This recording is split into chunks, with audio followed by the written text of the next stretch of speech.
Hello, everyone, and welcome to episode. Is this 7 or 8? It's 8. 8 episode. I don't even know. It's been so long. To episode 8 of Ashes of the Lost, our Warhammer Wrath and Glory campaign here on Magi RPG. Few announcements.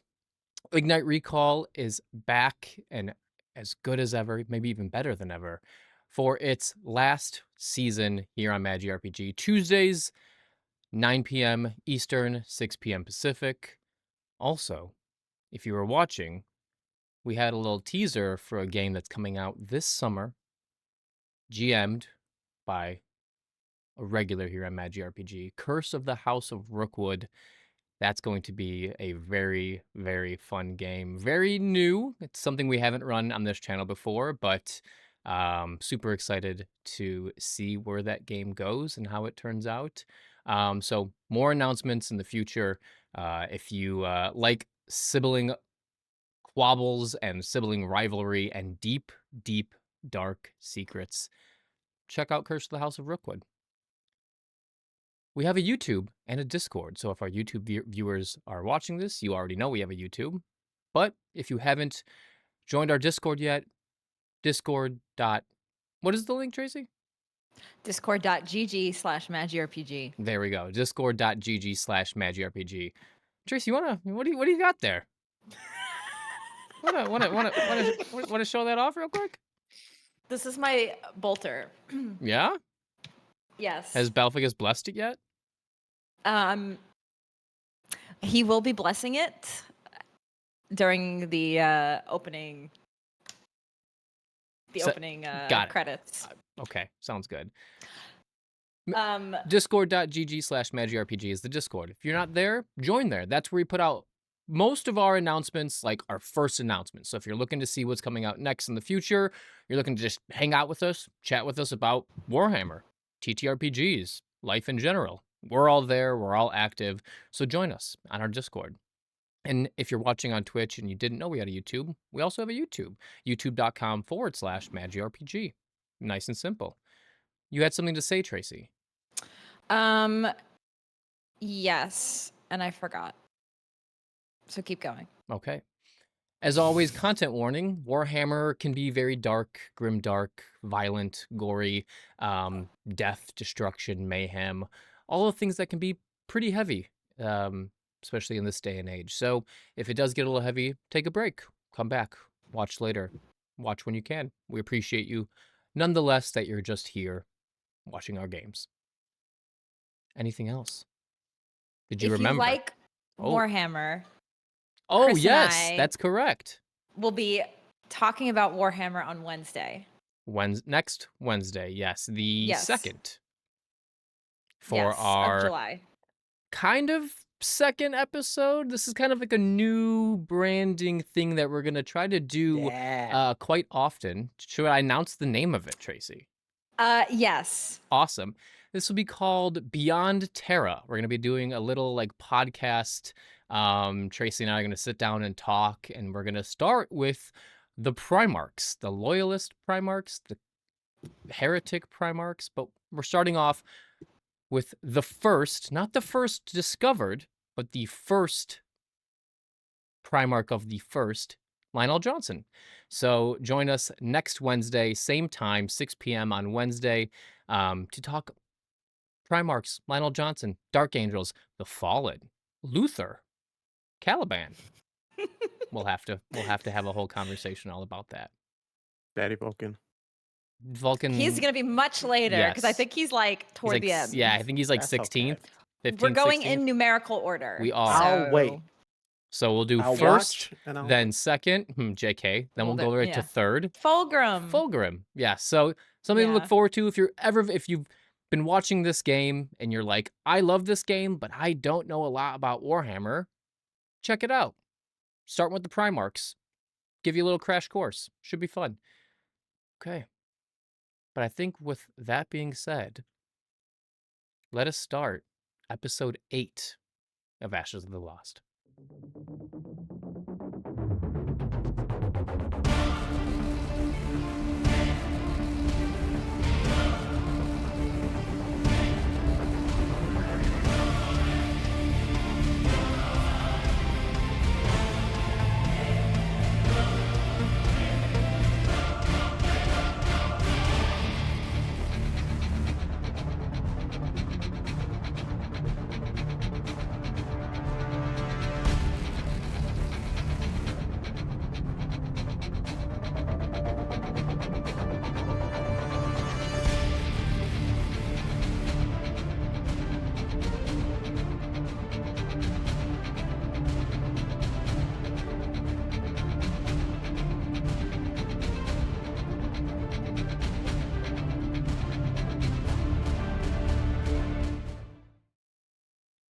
Okay.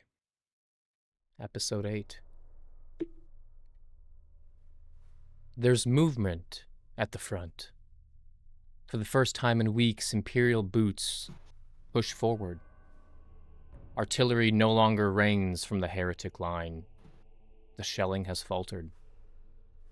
Bastions, once quiet with dread, now speak in hope.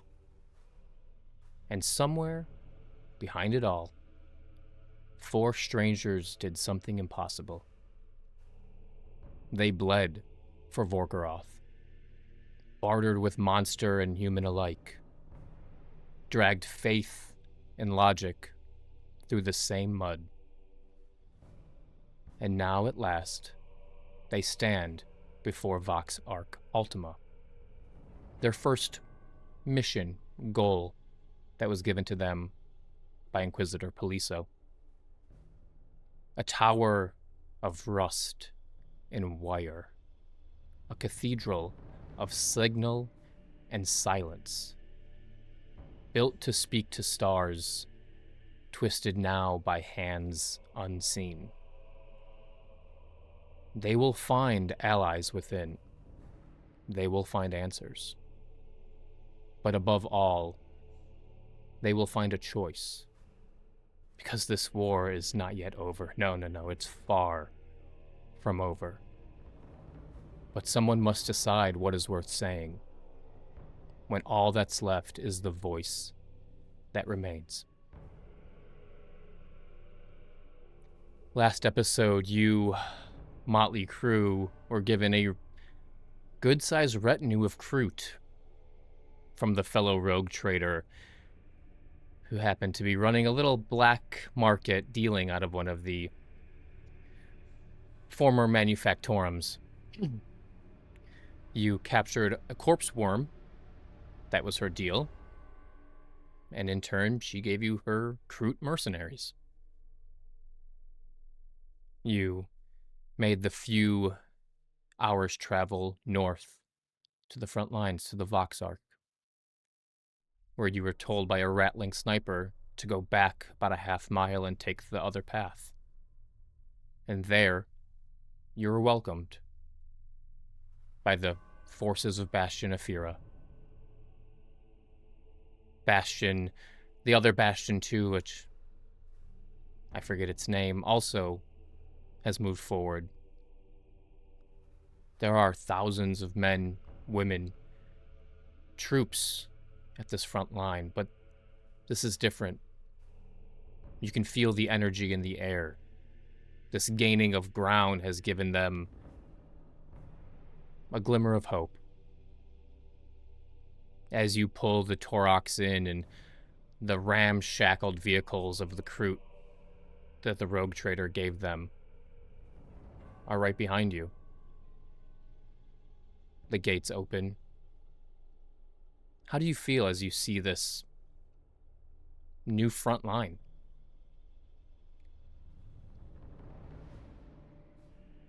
Like, come back home.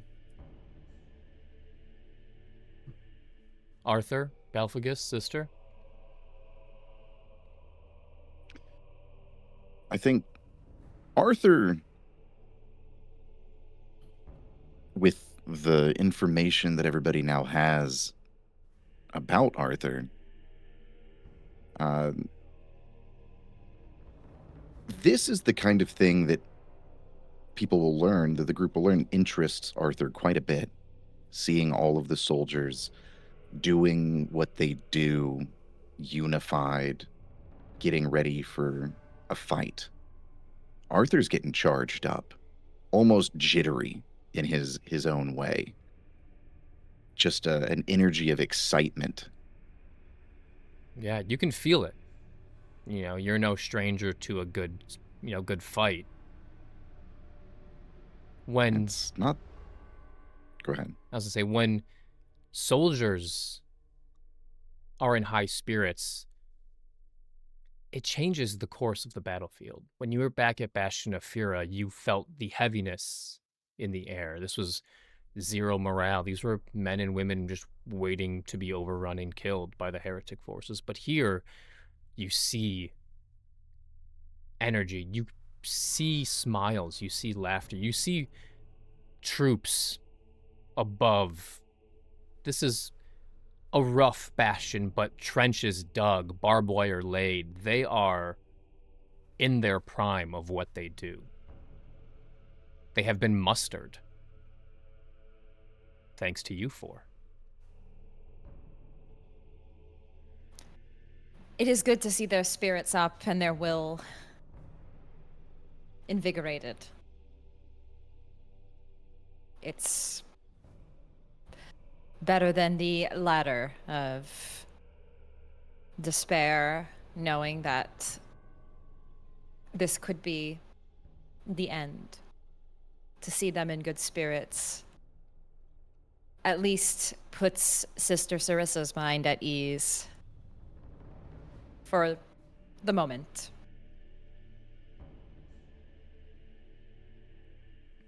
Battlefigus, do you feel anything? Or This all is it's to be expected for the glory of the Omnissiah. This is the most efficient outcome for victory. So of course, why wouldn't everybody assemble and be resolute in their glorious purpose? Fantastic. And as you pull in, you see your quarry. You see Vox Arc Ultima. But what you were not made aware of is it's floating. You were told that from the rogue trader, but as you see it now, 500 meters past no man's land, you see the repulsor jets underneath it, keeping it hovered in the air, while giant chains keep it latched to the ground. And this communications array, it's gigantic. It's not one small tower. It is a floating building, both fighting and being secured to the earth.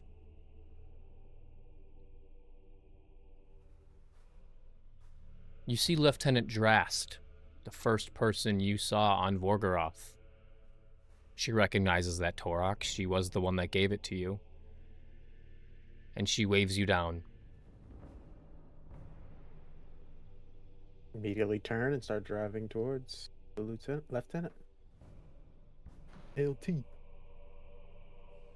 And she sees the Kroot behind you follow suit. And you're in the Torok, so you don't hear it, but she yells something, and you see terror on her face as hundreds of guardsmen raise their las guns and point them towards the Kroot. Arthur, I'm not the talker. This might be the first time these humans have ever seen a Xeno species before. It's natural to have that reaction. Wolf. Are you just saying your first name, or what? I wasn't talking about my name. Wolf. Right, that's not quite fair, but, well, we should go let these lads know they're not in danger. You want me to talk to them? Yes, Oh, okay. that would be best. Wolf, perhaps What- you Would it? inform them. Wolf looks around, kicks the door open from the Torok, steps down.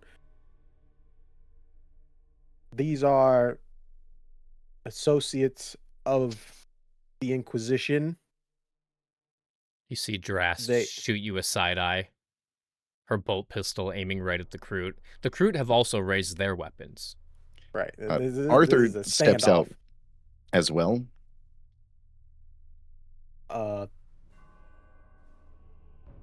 The same Inquisition that has assisted in the revival of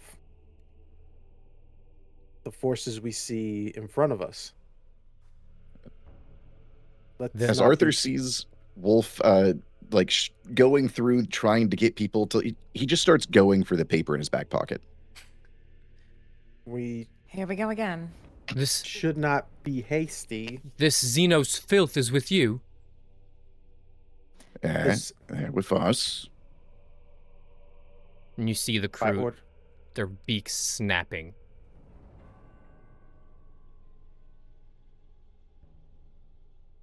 by order of the Inquisition, they are to assist us in our mission. Ma'am. She gives you a side eye. Stand down, men. You hear, you can feel the tension just dissipate as the las guns are lowered from their shoulders. What are they? She asks you, Wolf. Reinforcements. For now. Are they native to the planet? Lieutenant, you've been here longer than me. That's a question that you would know the answer to. Respectfully. I have so many more questions. But if they're here for a fight, you've brought them to the right place. We thought you all were have many dead. questions. Not gonna lie. Sorry, Tracy, what did you say? Nothing. Please continue. Oh. Sorry, sister, do you have anything to say?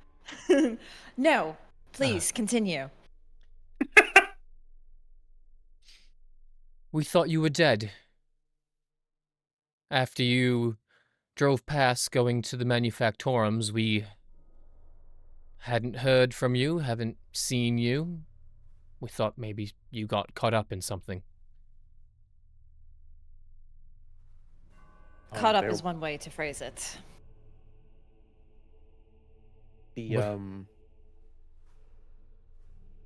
The religious freedoms that are allowed on this planet thought to recruit us into their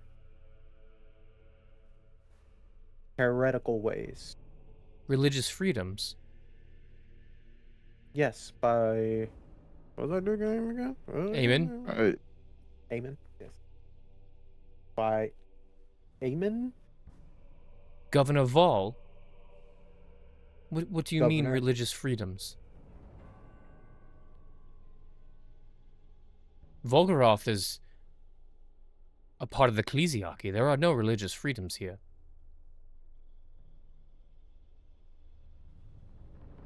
Wolf leans over to Arthur.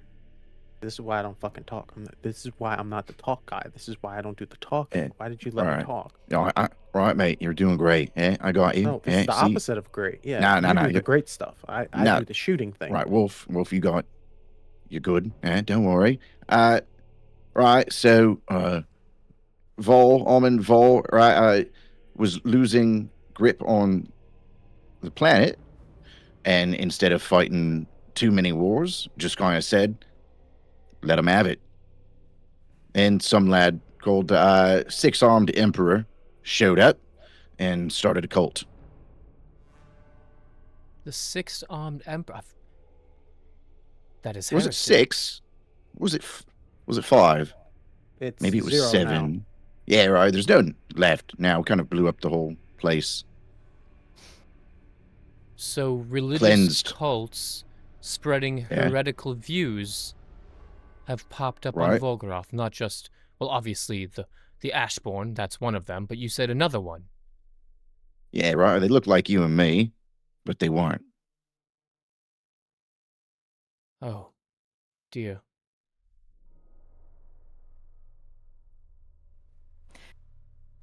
She looks down for a second. So what do we do? Same thing we do every day. All right, we keep going forward. Okay. And we Nothing's take care of what changed. needs to be done. Arthur gives Sister Sarissa a glance, but nods. Okay. Well, let's. We clean the planet. That is the goal, sister. Yes. I should probably give you a sit rep for this front line then. After you drove past dealing with the heretical basilisk and whatever bastion they had created, we got antsy. No more attacks came the next few hours, so we decided to push forward. We reached your destroyed bastion, and I made the call. We knew you wanted to get to the Voxark, so either we would meet you here, or we would attack and put up one last stand for the planet. Luckily, you showed up. This is the front line. She points to a map. And you can see it extends about half a mile down. We have roughly 10,000 troops in this half mile. The heretical lines are here, and she points on the map. They are protecting the entrance to the Voxark. It is a teleportation pad. The front lines are maybe 100 meters from you. They attack in waves, but we are able to defend it nonetheless.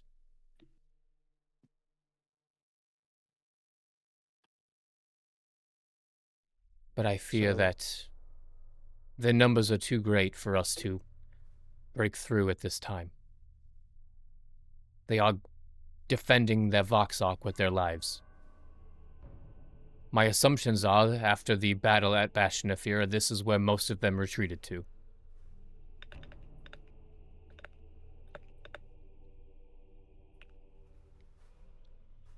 So what's your plan? How do you intend on getting up there?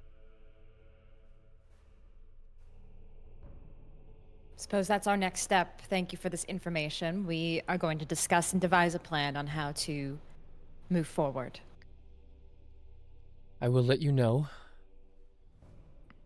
It is not just fallen men and women. She looks at you, Balphagus. There are abominations in their ranks.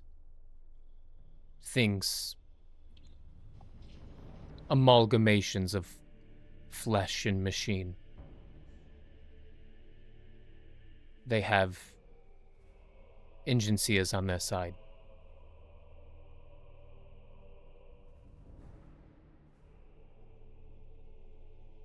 Evil Clippies. Is that something that I've heard of before? Here Like, on is this- planet is this- or in your... In general, like oh, the yeah, idea. yes, absolutely. Okay, got it. And Balphagus will nod. Something stirs in the Voxark. What you find up there, I do not know. But they are teleporting forces down from inside. All right, sounds like a good fight then, yeah? Whatever it is, it will be destroyed. Good. It pleases me to hear those words. Lieutenant, if I might ask a favor,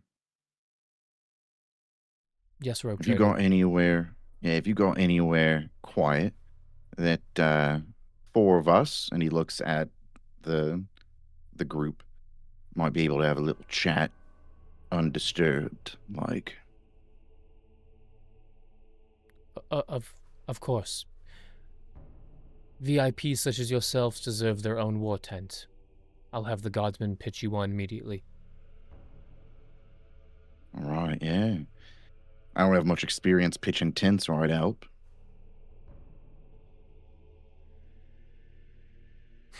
That one fell flat. You just I was about to say, but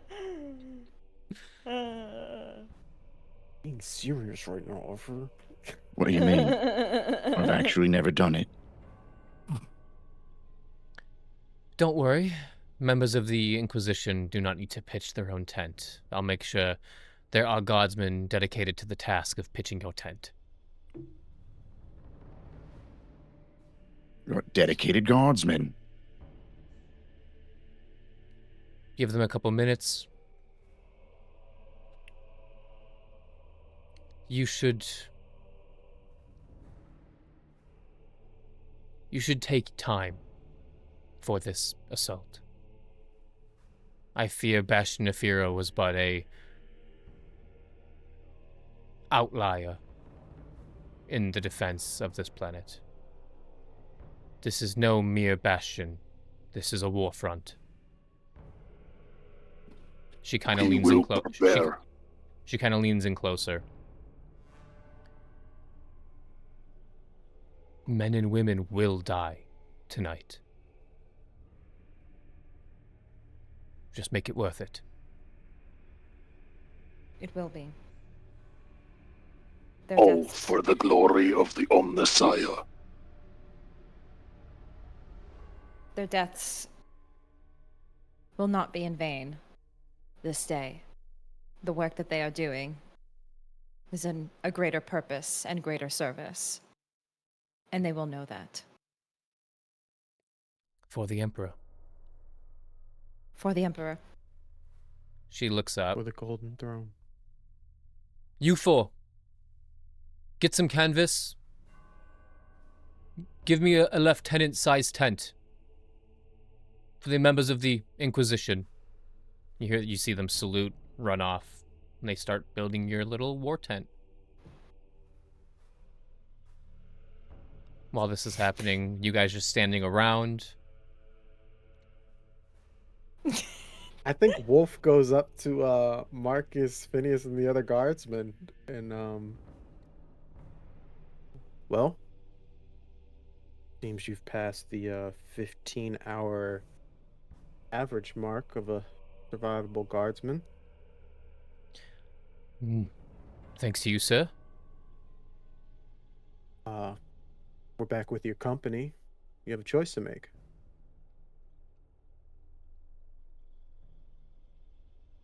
They'll all look at one another. I think our choice has been made since we left Bastion Nefira. We're with you to the end, sir. All right. Oh. Well, your first order of business is to make sure these guardsmen don't fuck up our tent. Aye, aye. And they go run off and...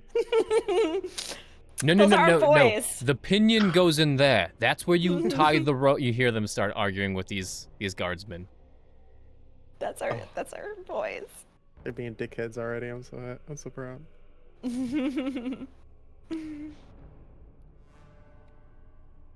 Okay. They build up your tent. You see bedrolls being laid out for you. You see a couple of tables. You see war table. You see the war table. You see chairs. You see them rolling a small little pony keg, and there's a little note on it, and it says gratitude, and then it's from just Lieutenant Drast.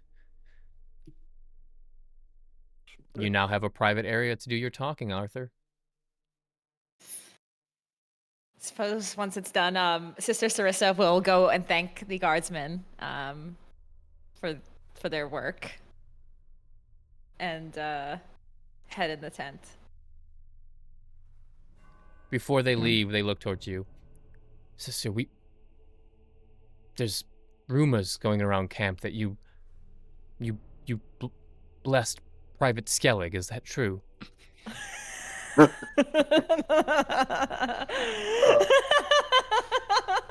I did a Balpicus laugh. Oh shit. Yes, that is correct. I did. Before the Vanguard, we'd be honored to share a prayer with you as well.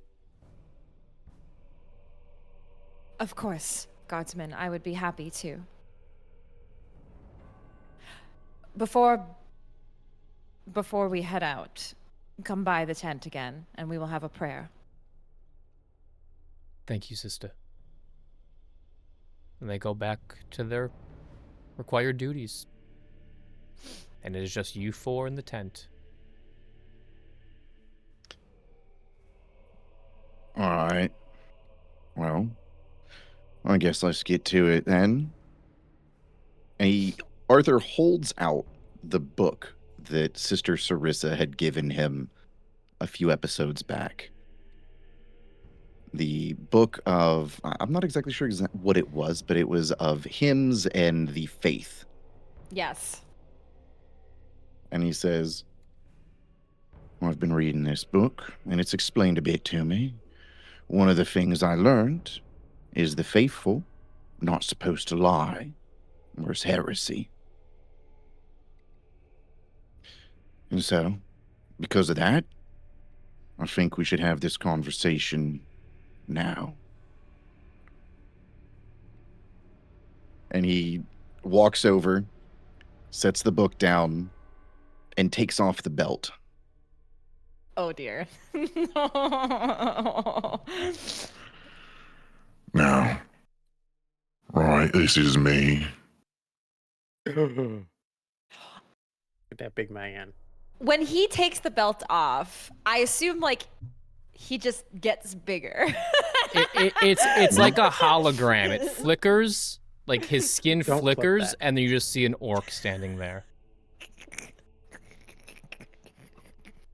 And look at that big boy with that artwork. This out of context is crazy work. I just want y'all to know. Okay. So is the tent built for an orc?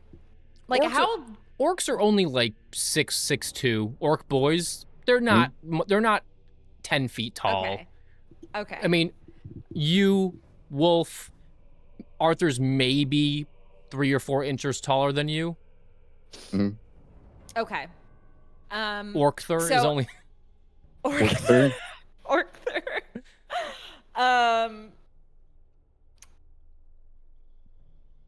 Okay. So I suppose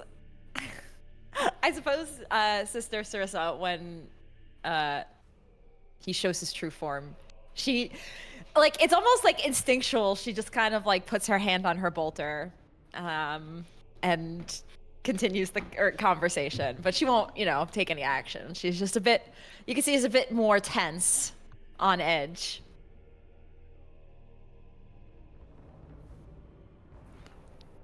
All right, so this is me. Now, sister, if you're going to shoot me, don't miss. But I don't think that's necessary. Your book here. And he taps the book on the table. You're muted. You got cut out. Are we there? Are we in? Mm-hmm. Yes. That book says the faithful shouldn't lie. Otherwise, it's heresy. And I ain't trying to be no heretic, It's very difficult being that you... Never mind. That I was, sister. Scriptures are clear. You That- are heresy. It's in your nature. Out of character, everybody, I apologize for any chat. This is my character. There may be some casual, not nice things. Xenophobic things. Xenophobic things being said. This is my This is Warhammer. This is Warhammer. Yes. Just a content warning. Right, my nature is heresy. But what would you say is actually heresy, How would you define that? Because your book doesn't do a good job of doing that. Because the way I see it, we're not terribly different, yeah? None of us. You've got your faith in the Emperor. Eh? Me, I kind of like it. It's a good way to go about things. It's faith. And to me, after reading that book, yeah, that makes me one of the faithful. And I know for a fact that there have been faithful heretics. And there have been non-faithful heretics. And there have been faithful, not heretics too. You claim to be faithful. Yeah, I do. Then you must know the first warning. As dictated in the 16 laws. The first what? The first warning. Are you threatening me, Balfagus? The alien mechanism is a perversion of the true path. This is clear in scripture. Yeah? Maybe. Maybe that's what it is. But here's the thing. I've been with you lot. I've been on planet. And the worst perversions I've seen, they're not alien. So really, again, what's the difference, eh? Maybe there are some aliens that are perverse. Plenty of Yumis are perverse, right? And maybe I got some in me too. But I killed a demon. Yeah. I've helped everyone we've come across with you lot. I've followed the sisters' teachings.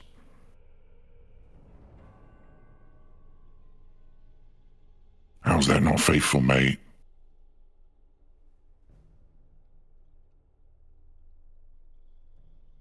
You say that you have learned faith.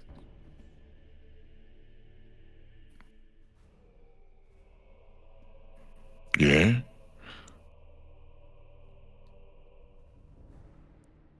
You almost see Balfagus's eyes maybe get just a little bit wider, and almost under his breath, he says, We serve not his final word, but his evolving speech.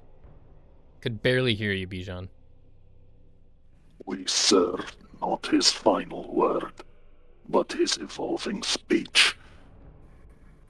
but he says that more under his breath. Unfortunately, my audio is not perfect What- for that. What Balficus says, though distorted and twisted in his own mechanical demeanor, is correct. Your existence, it is the antithesis of the divine order established by the God Emperor of mankind. However, anybody can be redeemed. So if you truly feel you can walk this path, Arthur, then you must continue to show that path. Arthur looks over at the sister and kind of his eyebrows kind of pull together, and he takes a couple of steps closer, slowly closing the distance.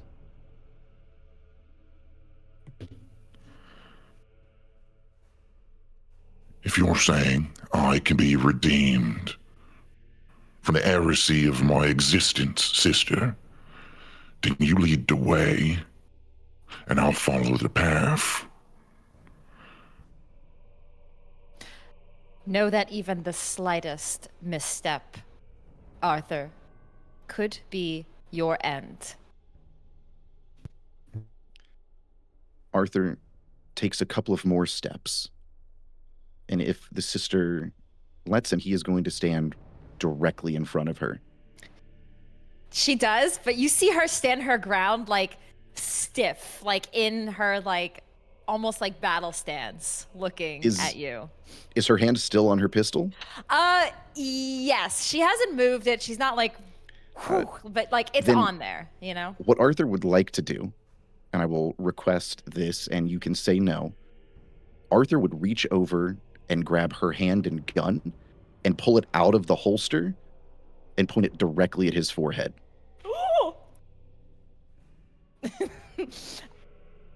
With her hand like on it? Mhm. Yeah. Ooh, I like this. Okay. Ooh, I like this. I like this. So you let that happen? Yes. All right. And then he'll say, Well, if I stray from this path, sister, you better be the one to pull the trigger then. Oh, that is without a doubt. I will be the one to pull the trigger. Good.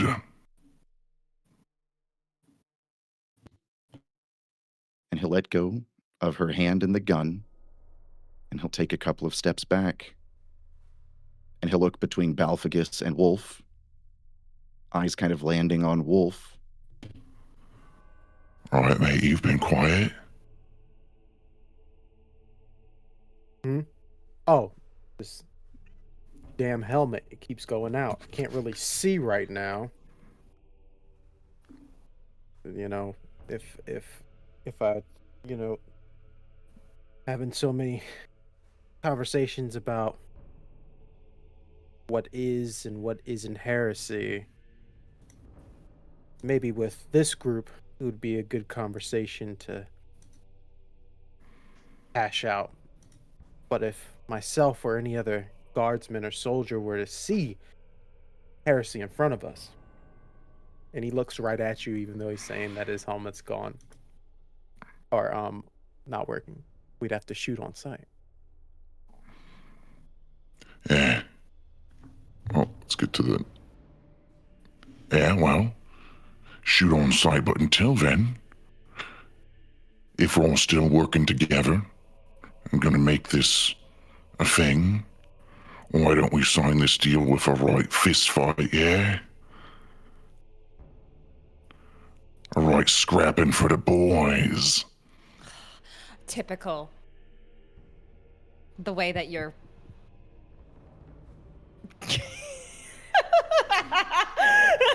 You're what? You're what? You're kind. Oh God! You see as the sister's like already rolling her eyes at what Arthur's saying, there's a pride that kind of swells up in Wolf because he is also a warrior who's trained to battle and loves epic battles. But he'd never tell that to Arthur. I think she just called me kind. Yes, let's... Why don't you tell that to all of the sisters who were slaughtered in battle by one of your devices? My what? What are they called, those things? The wogs.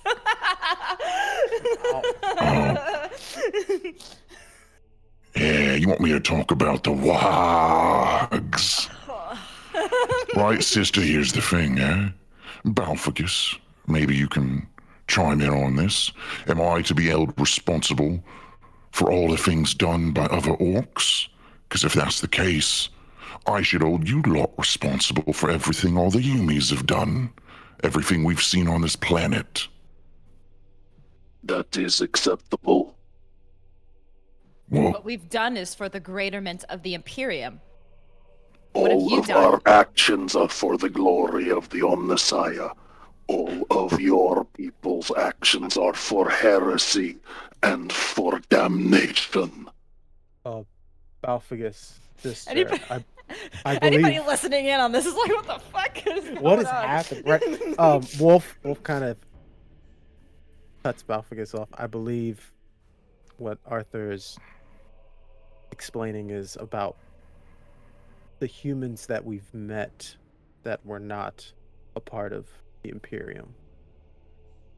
They will be cleansed. They're in the same bucket As us? as Other humans? Arthur. All will be cleansed with the fire of the absolution. Right, so can I be redeemed or can I get cleansed? I'm trying to decide whether I'm cleansed or redeemed. Yeah, it's all quite confusing. It depends on how I'm feeling, Arthur. How about that? I don't understand that one either.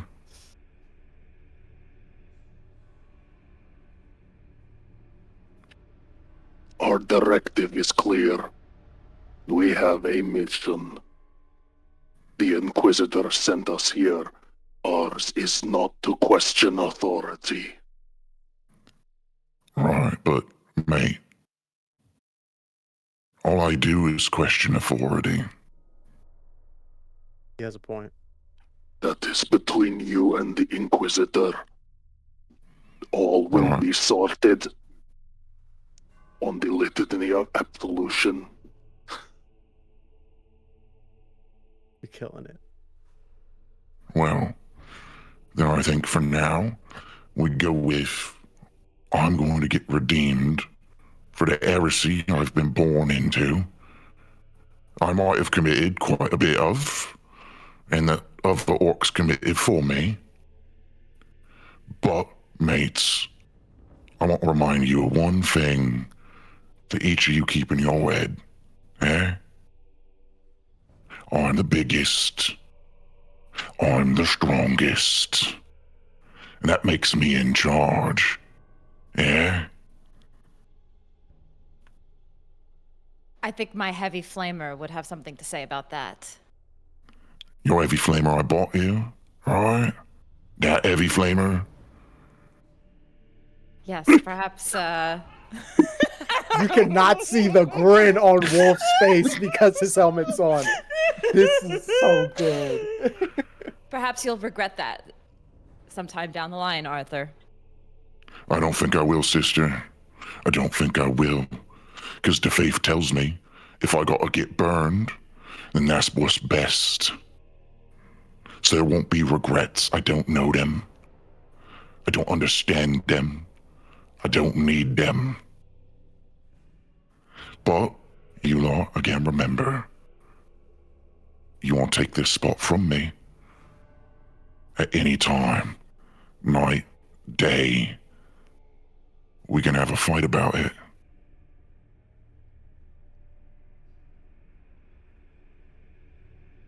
But until then, for the Emperor.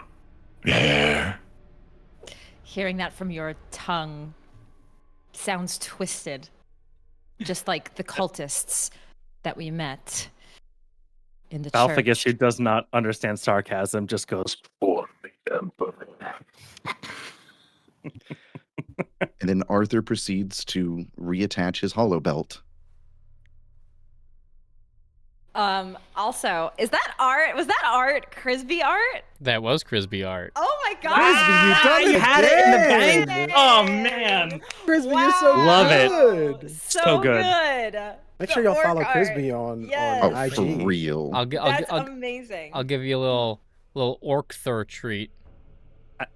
I feel like Orc we say this every new batch of In his Oh hand, my God. he's Him, but this is crushing like the the best. cigar. You see the embers. Oh. Oh, It's my so good.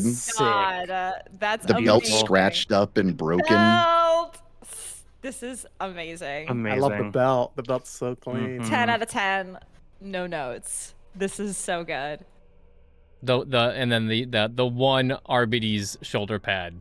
Yup, Oh that my was God. such a good touch. All the little touches. Mhm. Yeah. This is so Perfect. I'm a good. fan. I love I've been a it. fan. Yes. Fantastic. Great job, Crisby. thur. Thank you Thank so you, much as Crisby. always. Okay. If we're done with our powwow, we do need an actual plan besides just throwing guardsmen at this situation until it solves itself. I They thought seem we'd throw to- ourselves at it, yeah? Well, they seem to have infinite reinforcements with that teleporter, so that's probably the main objective we need to deal with. All right. Take the teleporter, kill everything on the other side, and We do. Hmm. Yes. So, from my understanding, there are infinite armies, yes, coming from this teleportation pad that's going to the box arc. So I wouldn't say infinite.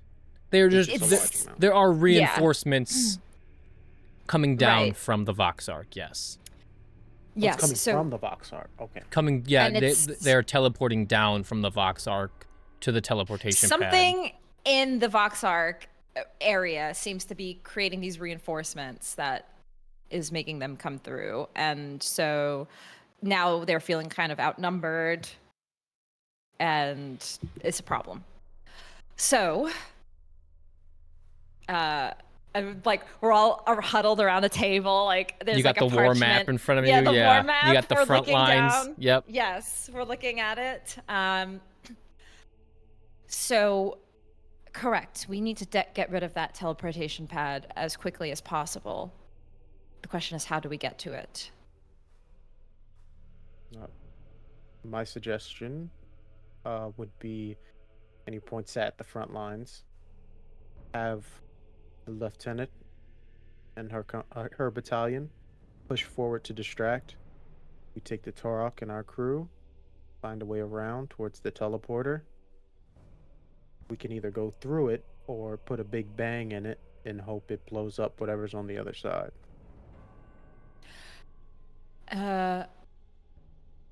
If Problem we is, we have things on the other side that we need to get. Yes, that was going to be my question. If we destroy this teleportation device, getting us to the Vox Arc, we won't be able to get back. Did the Inquisitor say that the Vox needs to stay up? Or are we just getting something from it? You are to secure it. Secure it. Okay, so it needs to stay up. Got it. Okay. Are you talking about destroying the Vox Arc?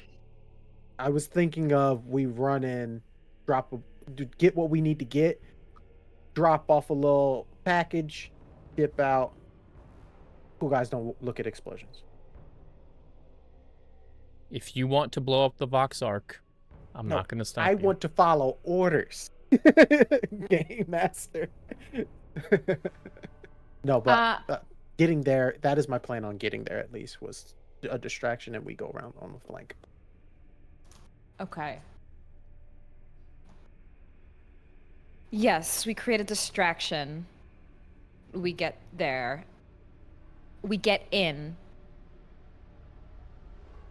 I think we then try to cut off whatever it is. Yeah, whatever it is that's, sending in these reinforcements. Excellent point, sister. If we cut off their reinforcements, then the battalion would have an easier time dealing with the ones down here. The question is, how many do we bring with us then? If there is some sort of reinforcement that keeps coming or that is coming, do we need more with us rather than the four of us and the four guardsmen? With a flank, we don't know who would be in the back defending, so maybe ourselves, Brute, as well as the guardsmen. Brute seem to be have a variety of different tactics in which they could use. Possibly holding the teleporter from the heretics could be their main objective once we secure it. Yes, I like that idea.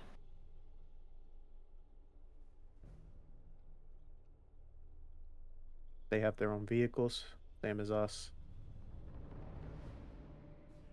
We rush the teleporter.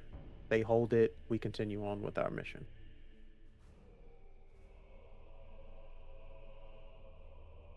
Yes. I think that will work. Balfagus, how, looking at the amount of troops, if we were to cut off the reinforcements, what do you believe the success of the battalion would be?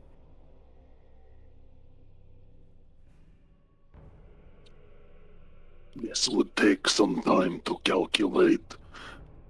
The situation looks pretty like there's a lot of enemy, right? And There's a lot of enemy. You know, this is the main fighting force for a lot of the the Ashborn at the moment. On and what do essentially I on- see on as this far as side. our sides, like equipment? Do we have big artillery? Do we have, There are ships? some artillery. There are no there's been no Imperial Navy, no Valkyries, no bombers, none of that stuff. During the conversation with the lieutenant, she would have mentioned that in their kind of sprint to get here, they really couldn't take a lot of the heavy hitting artillery over no man's land due to the craters and the rough terrain. There are some mortars, there are some, they can mount some rocket launchers, crack frag missiles, that's how sort of stuff, heavy bolters. They have all the stuff they could carry and put into kind of all-terrain transports, but no heavy hitters. Our holy technology is limited. Our odds of success are lower than desired. I would estimate our odds of success at 14.2%. Aye. These odds are acceptable. All right, maybe I don't understand odds then, but I trust you, Balfi. We have a holy purpose. We have overcome greater odds. This Almost sounds like an inspirational speech from Balficus. Yes. And with continued prayer, those numbers will only go up. Arthur puts an awkward hand on Balfigus. We do have an holy purpose, don't we, mate? I'm with you. She, like, every time Arthur speaks, Sister Sarissa now just has like a snarl on her face. Like She's got that As- bulging vein. The vein, yeah. the vein. like everything when he you- says has a twisted ulterior motive to it now, and she hates When you it. say that to Balfigus, he looks at you, and this whole time that you've been talking, I mean, Balfigus has flip-flopped from kind of being like, yeah, you're cool, we'll deal with it back on the ship, and then on the other hand being like, we'll snuff your life out as soon as possible. So like there's a lot of conflict in him right now, and you see that as much as you can on his emotionless face. And he looks at you and he says, truth may be wrapped in error. That didn't come through. Your audio, Messed yeah, up your audio again. didn't come through Yeah. great. Just crank it, dude. What Just the- make it Yeah, loud. crank it. Just crank Yeah. It it. Crank sounds that loud on song. my end. Crank it loud. Truth Crank it loud. may be wrapped in error. Right, mate, I don't know what that means, but I like it. Within failed design may lie sacred recursion. Yeah, right. Once again, not really sure what those words mean, but I got faith in you, mate. We're gonna get through this. he doesn't say anything else. You just hear the whirring of machinery, and the scroll keeper pulls a scroll out and puts another one back in, just continuing with his data collection. As you're talking, you hear commotion outside. As you hear the firing of lasguns, you hear the exchanging of fire. No screaming, no signs of, how can I say, like, this is normal. Just exchanging fire from side to side. You hear orders being yelled, but you don't hear panic. You don't hear anything like that. But just a little reminder that just 50 yards from your tent are heretical forces. All right. You hear the repeating fire of heavy bolters and the thumps of mortars as they're landing. And also on your side, you hear small explosions. War is happening all around you. Well, I don't know about the rest of you, but if we're not gonna immediately start, Wolf just finds his corner and just lies down, and then you just don't hear anything from him. After a while, you just That's also Craig. You gotta sleep when you can. if there's a spot I can lay in, I'll pass out Craig will lay on the floor and like at the convention to take a Like nap a if light. he needs to. Never know when you get to sleep, man. Yep. Gotta get it where you can. So Wolf takes a nap. Arthur, Balthagis' sister. What are you guys doing? Staring daggers of. Right? This probably wasn't the best idea to take a nap with these two. With getting daggers stared at him, Arthur finds a spot, takes out the book that the sister gave him, and goes back to reading it. How about you read me one of those hymns, Arthur? Can you read? Can I read? Or have you been just saying you understand what's written in that book? Does your comprehension even understand? Give me The a scholar. Give me a hymnals. scholar test, Arthur. Your Cantarella's showing. Jeez. You want Arthur to give a scholar roll? Yes, please. Yes, Right. Arthur. It wouldn't be me. Then I would like to add a glory to this. Ooh. This is like when 50 Cent called out Floyd Mayweather to try to get him to read Harry Potter. But joke's on you. Maybe. We'll see how the roll goes. Hopefully, joke's on you. What's the DN for this? 3. Okay. Damn. That's a tough book to read. That's a normal roll.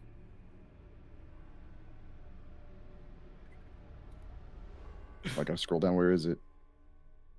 2 successes. Would you like to re-roll that? You know what? Why I did you would, roll in 2 wrath die? I didn't choose to. Use both your wrath. Oh no. Well, the 2 red die. Let me. So I Fucking click book roll? scholar. Oh yeah, like auto-populated 2 for wrath. Let me re-roll that, They knew they knew. and I'll you spend a didn't wrath to read. re-roll it. That's fine. So we're doing this. Oh yeah, it's adding it to everything. Interesting. Yeah. Oh, traumatic injury. What? Do I have a What? traumatic injury?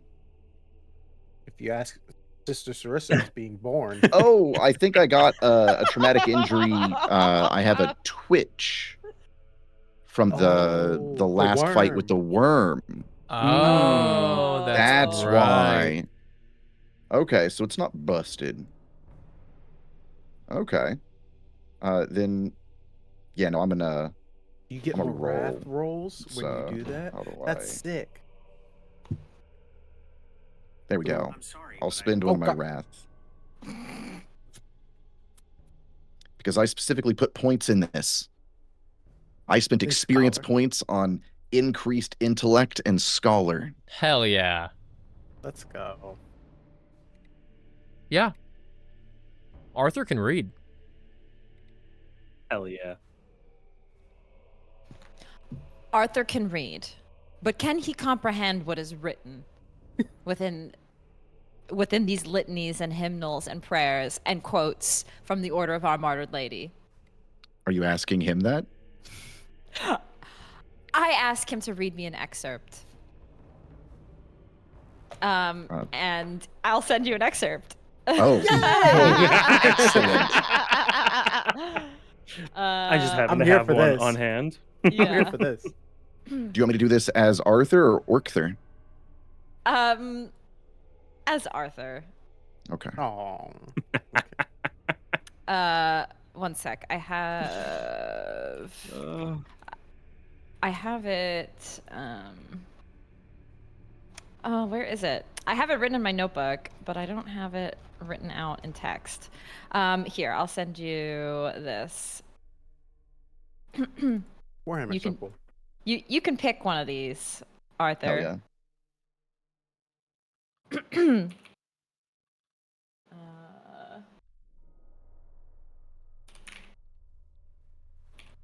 Oops.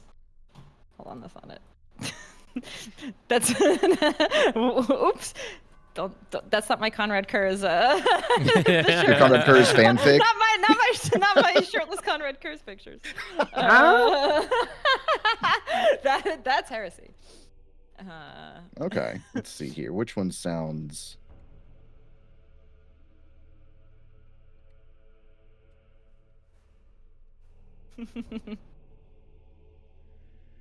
All right, here we go. Let's grab. So you're asking Arthur to read one. I would like you to read an excerpt from that book, Arthur, of the litanies, rites, and hymnals of the Adeptus Sororitas. All right. Well, let's see here. We've got. This is a good one. Saint Celestine, bearer of the light, guide my hand in purgation's right. Let fire speak where mercy ends, and ashes, mark where the where heresy, heresy bends. bends. And she says it from memory as you're saying it.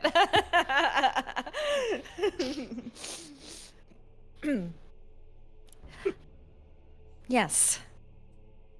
Very good. That is the hymn of the cleansing pyre. Well, I hope you think I can read now. Yes. But You're it's correct. one. Not all of us can. I didn't think so. But as always, it's one thing to talk the talk. You also have to walk the walk. As Yeah, they right. say. That's fine with me. Just reminders for you. Either way, I've got a good death to look forward to, don't I, sister? It is the only way, if that is the end result. Can you remind me again how this all came to be? Does the Inquisitor know of your form? Yeah, right. Quiz got in touch with Arthur. Arthur asked the boys which one of us wanted to prove our worth. So, I signed up. The quiz is aware, fully. So Ain't when that a thing? when we return the Vox arc to the Inquisitor at the end of this, and I inform her that we've been working with an orc, this will not be a surprise to her. I think the only surprising thing to her would be the fact that you found out, eh? Fear not, sister. All has been recorded and catalogued. The Yes. Inquisitor shall know if he is lying. Yes, thank you, Balphagus. I sometimes forget that you have all of our things on record. Everything. Balphagus, for the record, if I was lying, mate, you'd never know. There are ways of finding out. And I think you'd be real disappointed in how much I like those ways. How you like them? She scoffs. Not the narration. Here's one for you, sister. All right, from Gazco Throcka himself. Cool. Pain is the greatest battle one could fight. patience is the biggest generator of pain for one of us. Because all we really want to do is have a good scrap, yeah? That's what they say. That's what we're told. So a little bit of pain's nothing. We look forward to it. So you want to sit me down, rip the lies from my face, do it. But not all of us think that way, right? Just like you. You and Balfagus don't have the same beliefs, but you're the same type. Humies. But you're I not the wouldn't- same type of humies. I was gonna say, I don't know if I would call Balfagus at this point. He's more Borg than Cyber than Psycho. human. We Yeah. have different forms but serve the same function. Right, and I'm right there with you, mate. Different form, same function. Your words, God Emperor, give me strength, as they do not fall in line with my beliefs and ideals. So, truly, I am being tested. This must be a test. And she looks up to the sky, to the golden throne.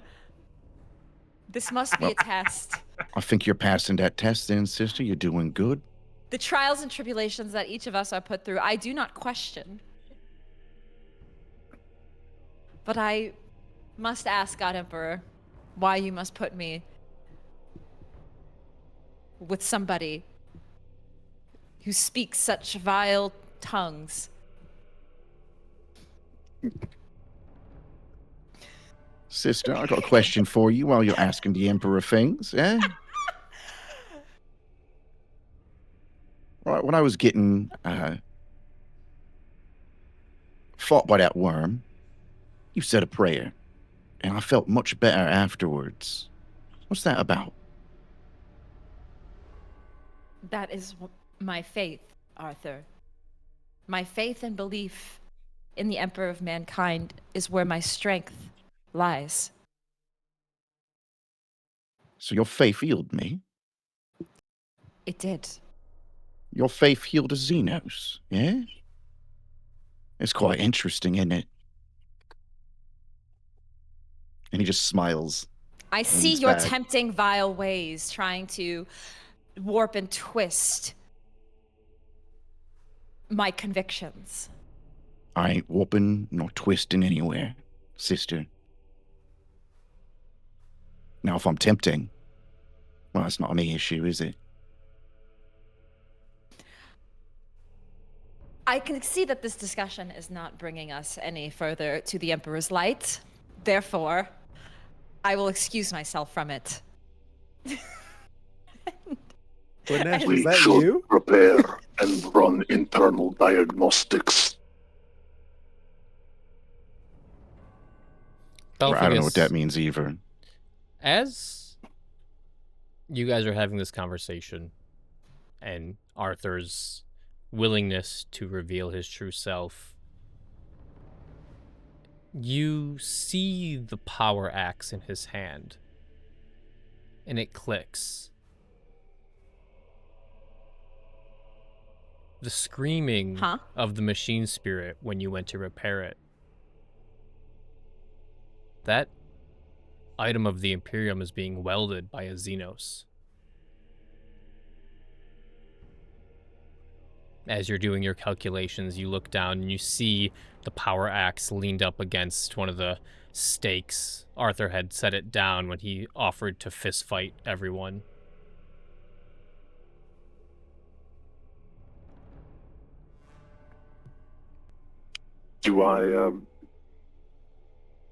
Do I Do I get any sense from it now? Do I hear it screaming now?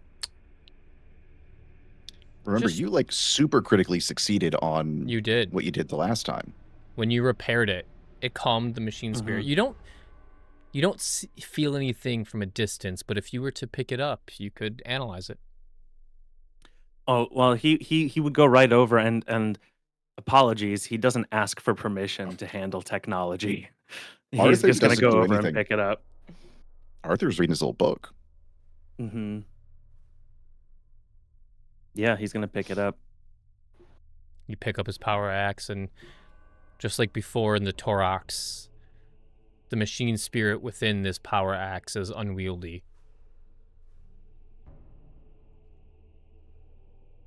I am sorry.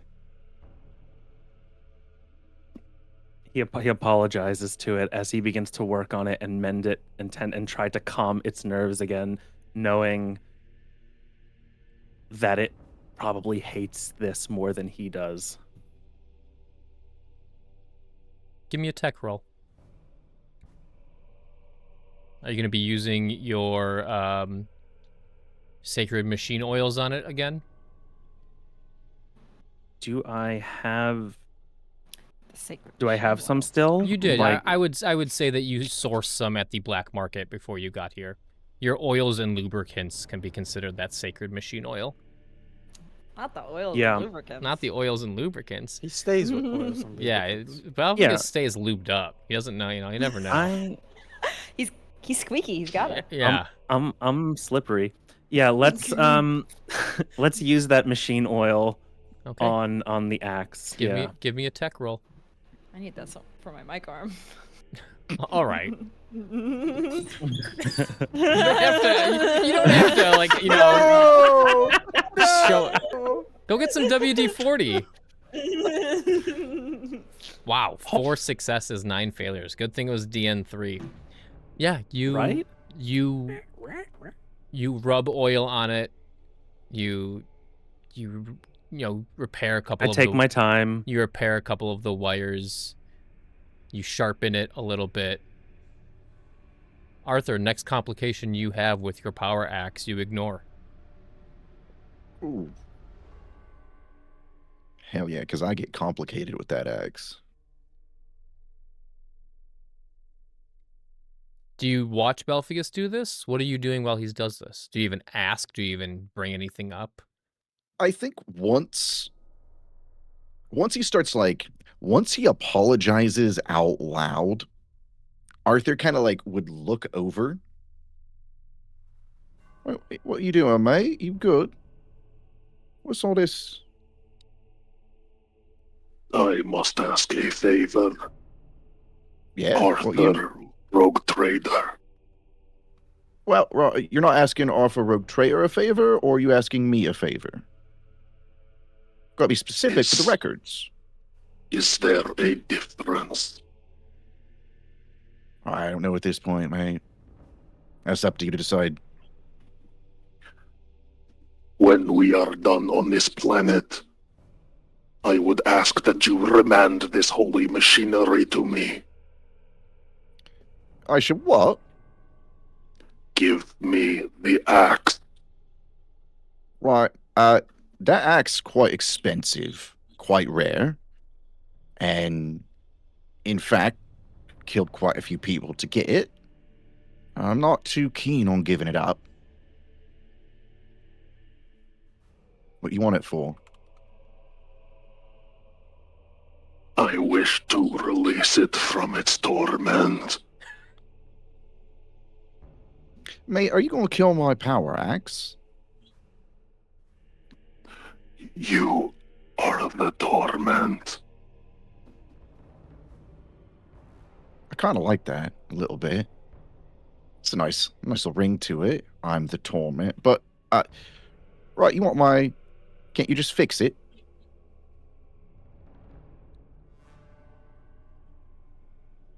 I can ease its pain temporarily. I can calm its unwieldy spirit. But the longer it remains in your presence, a scar will form. What? The axe can get a scar? It can be tainted beyond repair.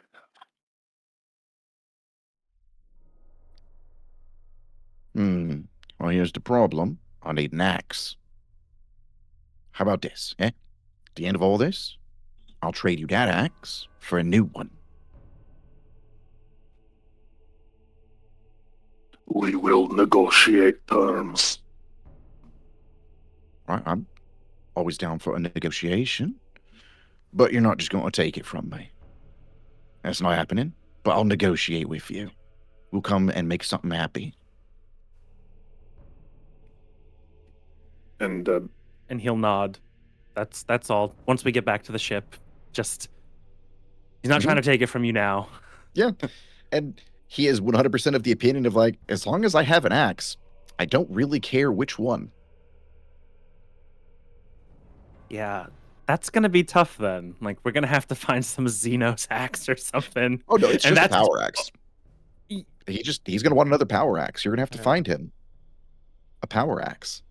As long as it's another machine of the Imperium, he's not willing to give that same fate. What I'll also say is if you spend any time explaining to him that there is a spirit inside the weapon that also serves the Emperor, he would listen to that, and we'd get some weird interactions moving forward from that. Like a friend. We'll talk about it. I'm sorry. Oh my god. Right? For now, he hands you back the axe very reverently. There's the slightest hesitation as you grab it from him, the slightest bit of grip that you feel before he releases. Appreciate it, mate.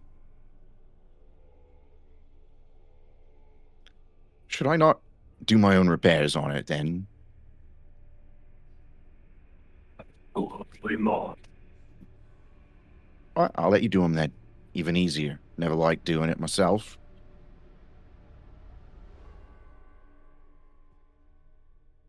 And he nods again.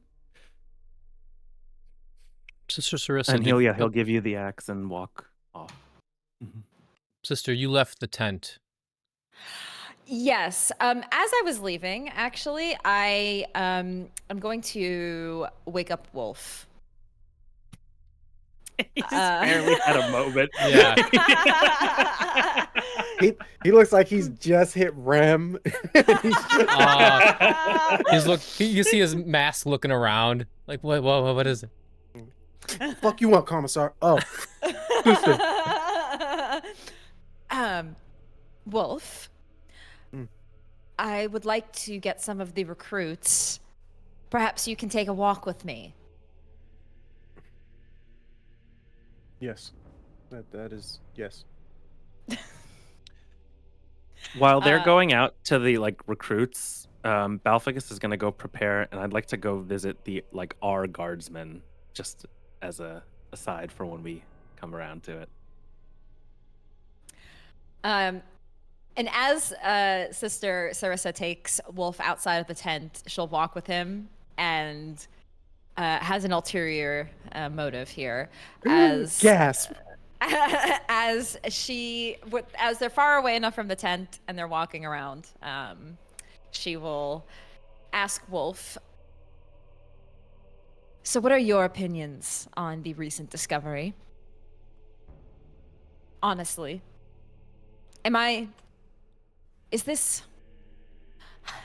I ask the Emperor for guidance, but sometimes I wonder, is this a waste of time and should we just shoot him?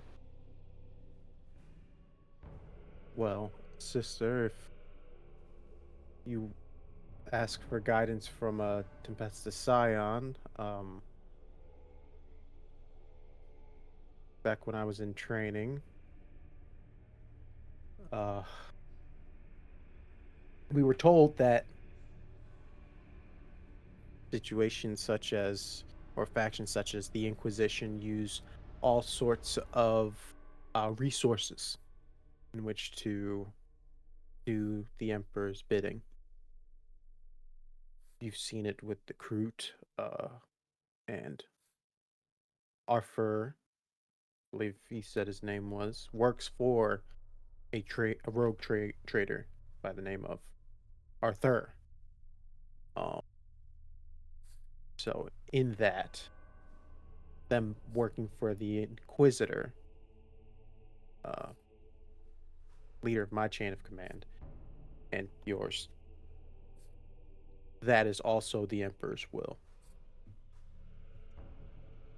Now, there are laws that we need to make sure are upheld.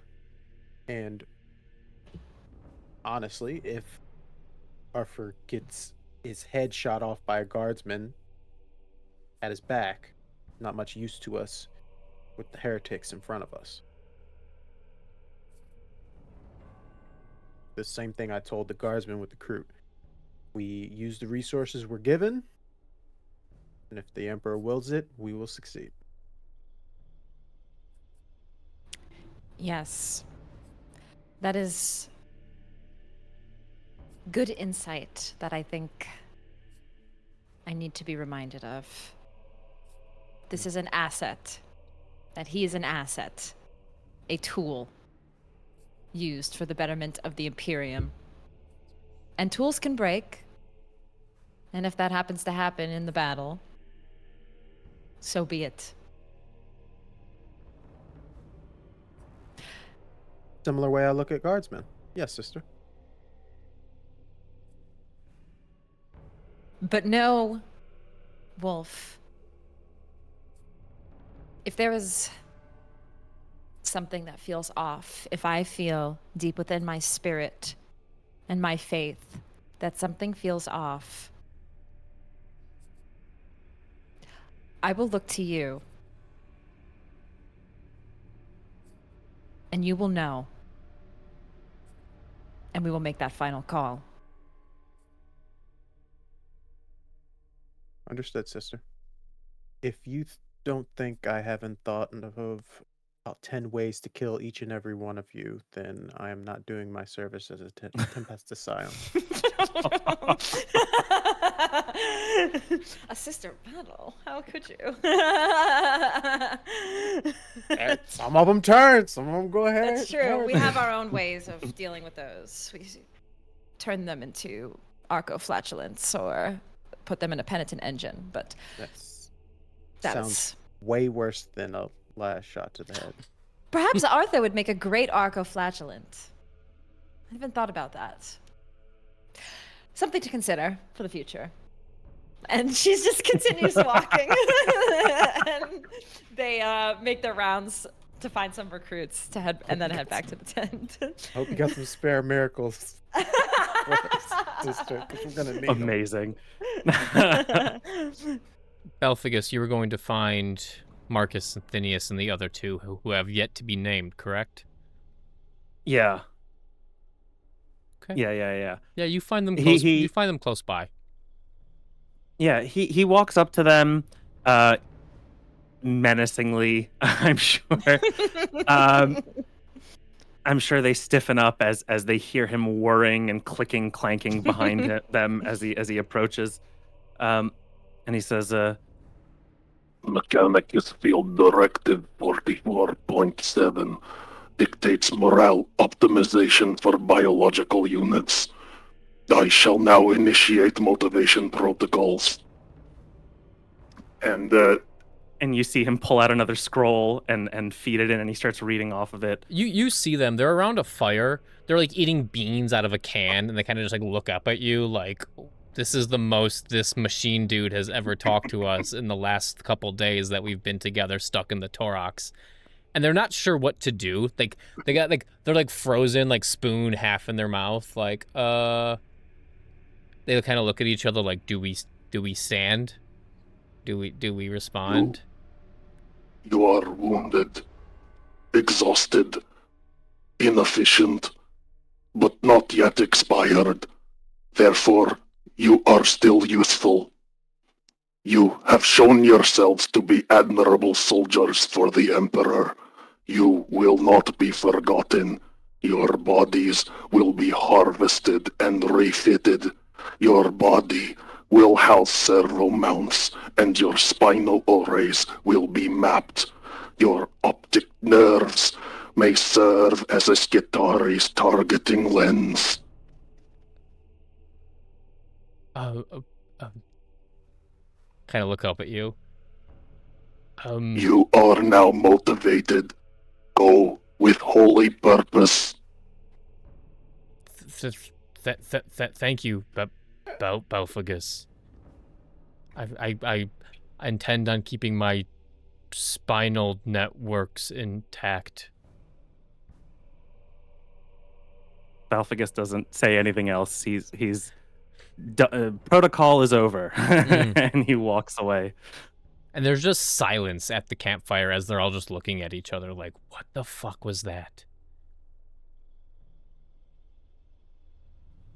He's gonna go off to do his diagnostics. Give me a, let's see how well they took that. You gonna give him a fellowship? Yeah, give me a fellowship roll. test? No, fellowship would be too harsh. Give me a, A -1. yeah, give me a, oh, it is, persuasion is -1. -1? There is not a single roll that you can find for me. Yeah, that didn't help. No. They're No, it more didn't. they're more unnerved than ever. As you're talking about Skitari eye stalks and spinal networks being reprogrammed and remapped. Not in front of their beans. Right? Not in front of their rations. But thank you for the wise and spiritually uplifting words, Balfagus. We all needed that. Okay, so it sounds like we have a plan. During the attack, you will mount your Torox along with the Kroot. You will then flank around to the transporter, defeat any guards at the transporter, have the Kroot defend the outside of the transporter while you four go up. Was that the plan? Aye. Your guardsmen, what are you doing with them? I think. Will they be Come with joining you in the us. Vox Arc? Who do we want them Yes. holding the helping out recruit? They might get shot up after. Yeah, if we want them to live, They might have to stay I with think we us leave if they them want to live. at base in the tent. No, I that's don't not think they're happening. going to live whether they come with us or whether they fight with the rest of them. But Dude, we named 2 of them. At least half of them are gonna live. I think we also asked what they wanted earlier. You had asked them where they want to go, and I think they chose to stick with They were us. with Absolutely. us. I think we. So- I think we bring them with they're us. ride or die. To be fair, Warhammer rules: if they're named, then they can't die. anymore. Oh, yeah, totally, yeah. You got 2 you can kill. Yeah. That's why you haven't named 2 of them, I see. Yeah, Mhm. yeah. We have chosen wisely. You all That right there? sounded like bad baby behavior. Yeah, was that Yes. was that a cup of water that he just That's my spilled? soju bottle. Oh, there you go. Oh no! Ripley. Okay. Well, we will take our break. When we come back, we have an assault to lead. So we will be right back. Don't go anywhere. We'll be back in just 10 or 15 minutes. Time to secure the Vox Arc. See you in a little bit.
Every time. As we're starting, as we're going, we gotta say something silly, goofy as we transition in. That's how But players are. exactly. Anyway, hello everyone. Welcome to the second half of Ashes of the Lost.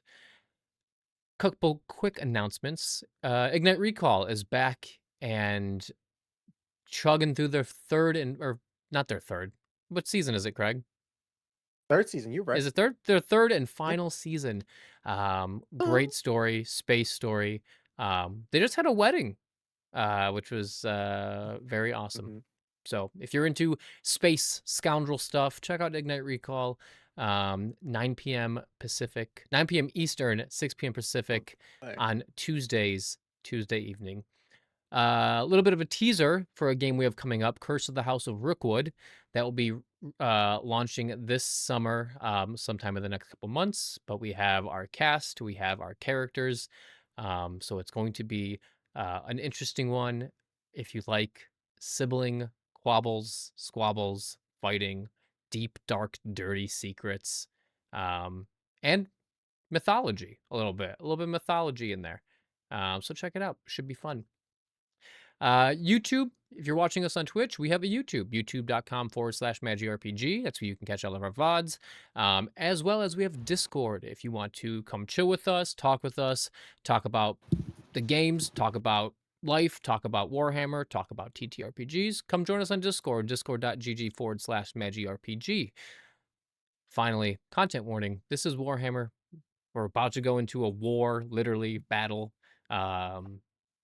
Grimdark stuff, violence, gore, war in general can be pretty heavy. So if it gets too heavy, take a break, come back when you can, watch at your own pace, whatever makes you happy. We're just happy that you're here. All right. Anything else? Oh, next Wednesday. Sorry. Tracy and I will be launching a little new kind of pseudo episode 2. We kind of did this in the past, but this time it is branded Beyond Terra.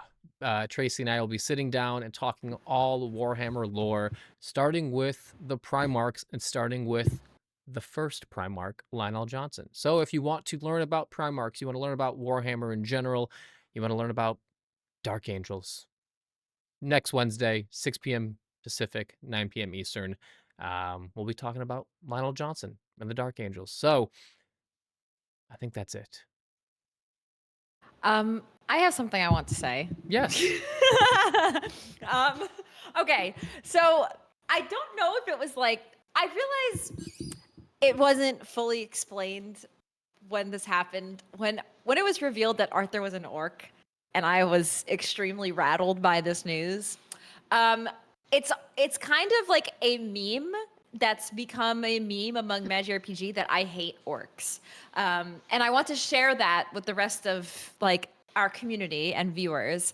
And that is why I think I had such a visceral reaction, is because it's kind of become a meme among the Magi crew that I hate orcs. And it's like, well, Tracy, why do you hate orcs? Honestly, there's not like really, it's just like when I was learning about Warhammer lore, I was like, orcs just seem dumb. Like I didn't like their concepts. I didn't like the idea that they can just think up things. I didn't like the way that they talk, and like that it's all broken like Cockney. English with K's, Cockney accents. Everything about it just, it annoyed me. And so I expressed my frustration with everybody, and they're like, well, Tracy, why do you hate orcs so much? And so it's become a meme that I hate orcs. So that is why last episode, when it was revealed, I FTFO'd or freaked the fuck out because of my hatred for orcs. So that's just the context there for everybody. So you can feel free to continue to meme on this that I hate orcs. But also, I stand by it. It is a fun hatred. It is not a... Yes, it's like silly goofy. Yes, it is not a, oh my God, like, I can't play in a game where someone is playing an orc. Like, that aversion. It's like Tracy's thing with turtles. It's just like a, it's like a which was joke. also a meme that I hate turtles in D&D, because I like once made an offhand comment that I thought they were dumb, and everybody's like, well, why do you hate turtles, Tracy? And now it's like a meme that I hate turtles. So it's the same thing with the orcs. Okay. At least you didn't accept a date from a turtle. That's fair. That's fair. Well, thank you for Thank clearing you. the air. I just wanted, just clearing the air. I just wanted to share that. That's all. Finally, A-okay. we know. Okay. So with that, let us get into the second half of episode 8 of Ashes of the Lost. Wolf, you get your rest. Even though it probably was early morning. But like you said, you got to get sleep where you can get it. You meet Driving all up day. with the lieutenant. You tell her the plan. She goes along with it. She records the battle plans. She tells the sergeants. She tells the commissars. This is the plan. Secure your push to the Vox Arc. No questions asked. The one thing before, though, she goes, just secure the damn Ark, okay? Get us reinforcements. Secure it. Get the wounded off the planet. We just need communications to get the message out. We're going to lose a lot of men, so we'll need fresh bodies. Can you make me that promise?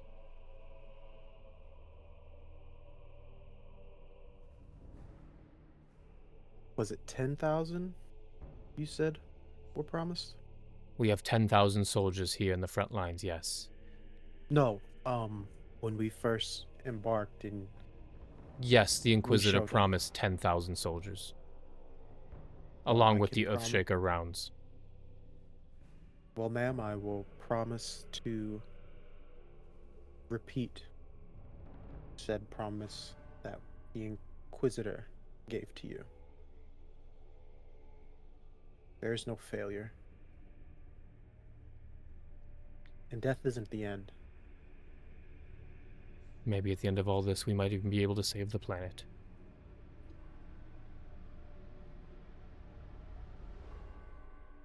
She salutes to you. He salutes back.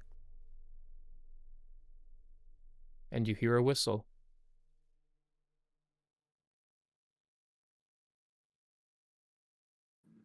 And He'll just start up like the a Torah. wave of bodies up over the top of the trenches, the battle has started. The ignition of lasgun bolts in the air. You all know the smell. The ionization of the heat. You hear the rat-tat-tat of heavy bolters on both sides. You hear the singeing of plasma. Thousands of men are now running to secure your objective. Let's make it count.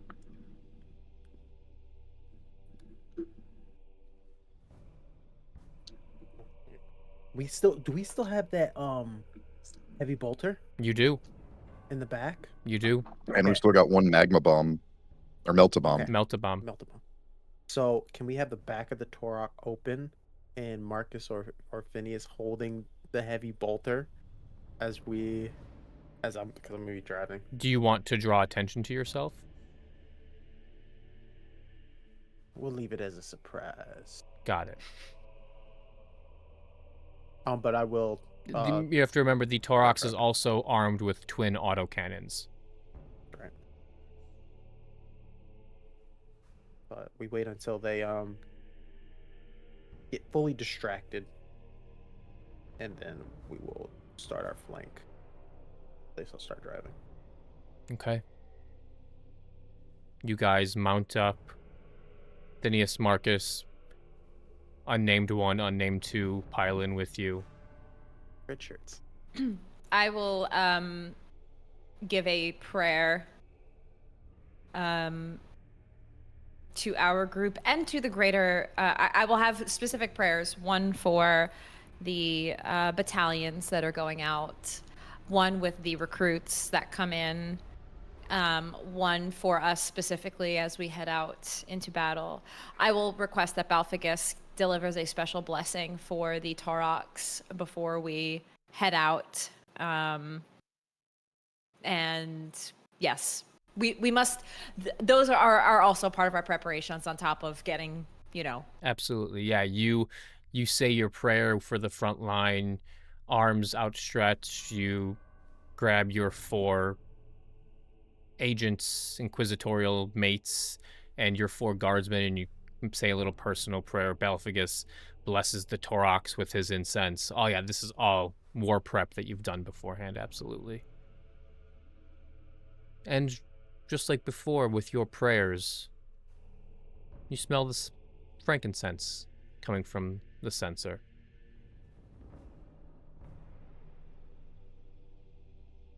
You mount up. The Kroot are ready behind you. And you take off.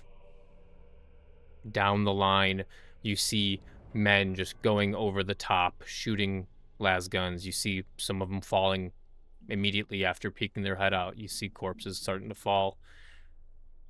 And you drive 30, 45 seconds. You see an opening. The opening you were told was your opening where you could cross. You see a little bit of a dirt mound giving you cover. Wolf, you are driving. I am. Give me a pilot test. Okay. Be a shame if a mine showed up. How much glory we got? Oh, we got. You have plenty. I'm 5 using because Arthur used one for his scholar roll. some. What is the DN, good sir? DN3, you're just normally driving. Got it. Let's do that. And pilot roll. Yes, please. Oof, would you like to re-roll that? Ooh, I would. Was that a wrath? That is 1 wrath from Re-roll? you. You rolled Got it. 2 successes and 6 failures. Jeez Louise, what is happening with this? I always forget to reset those. Let's right click. That's much better. 10 successes. Wow. I'll put that glory back. Yeah, absolutely. 10 successes, 1 failure, 3 shifts. Damn. What a roll. Okay, with the so- other 2 shifts, what would you like to do? I will improve my driving. Absolutely. I would like Don Toretto levels with that one. Oh. And then You've earned it. As you what- turn... Sorry, go ahead. you said we only get to use 2 shifts, correct? Correct. So 1 shift can go to the glory. You can also improve the outcome, so you're going to drive better. And then, then the 3rd one's kind of wasted. Oh, good. Yeah.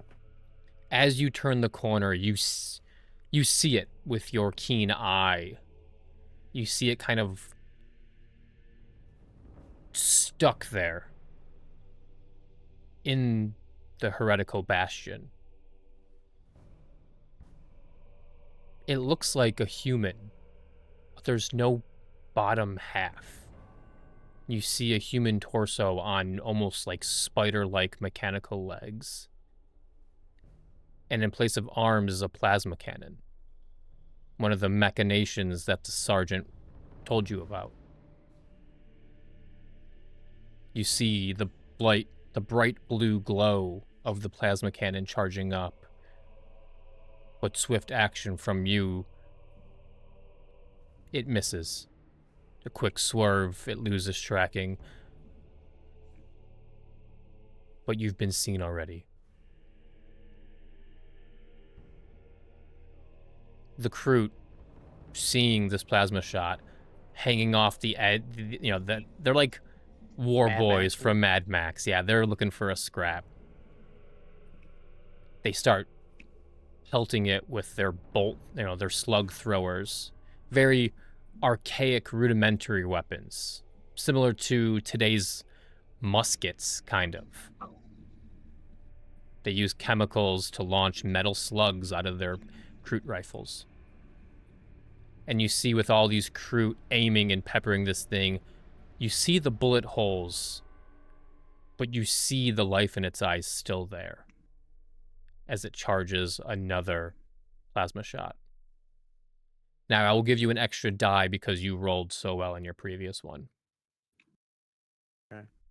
I think Wolf's still driving. I need somebody on those guns.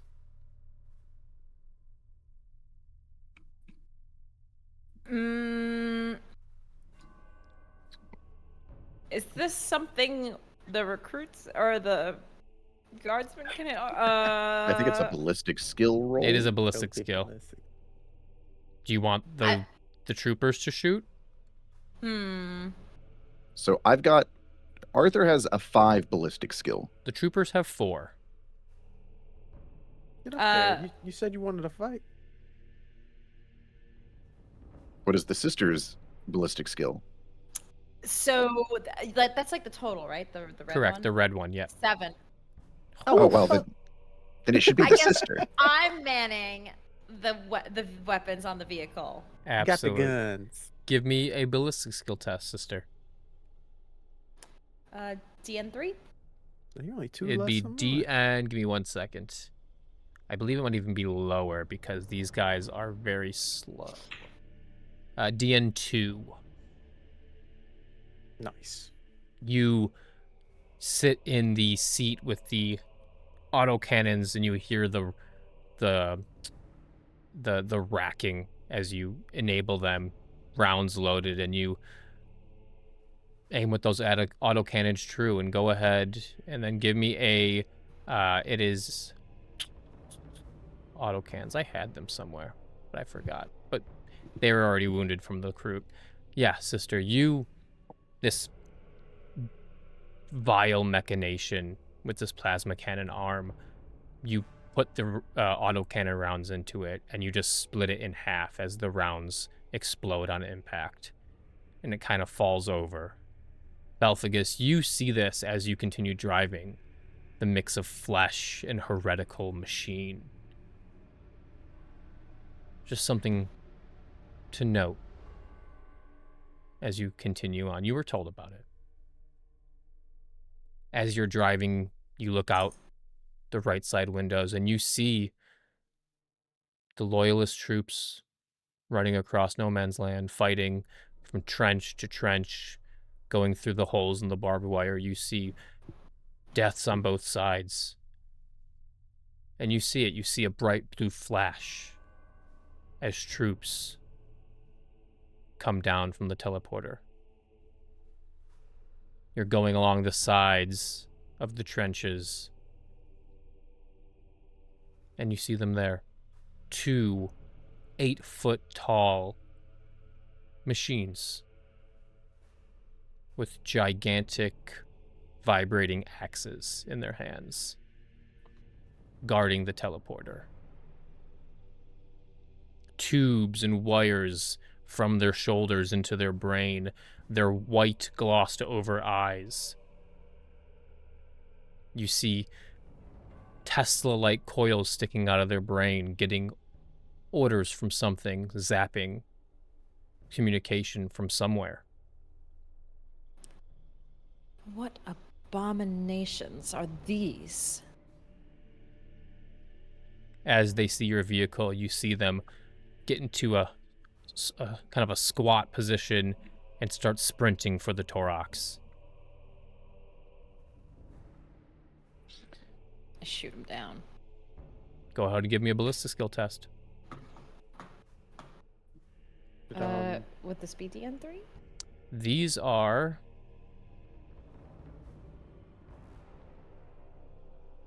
This is DN3. Arthur- Yes, they're a little bit Did more Arthur and agile. Balphagus go? There's not much to do currently. Yeah, you're the enclosed vehicle in yet. the Torox, yes.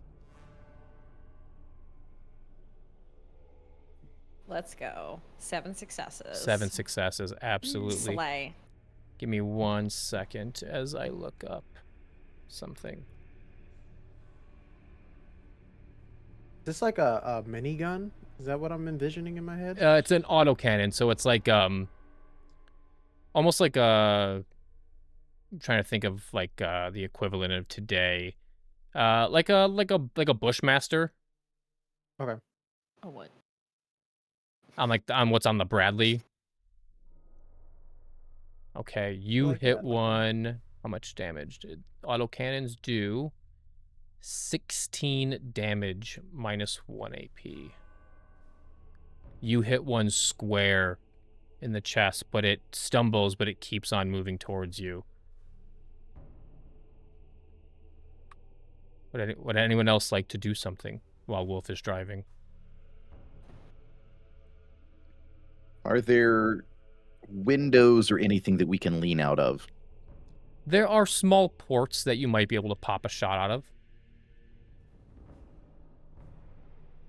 Pew, pew. Yeah, I think Arthur's not going to let the sister have all the fun shooting stuff.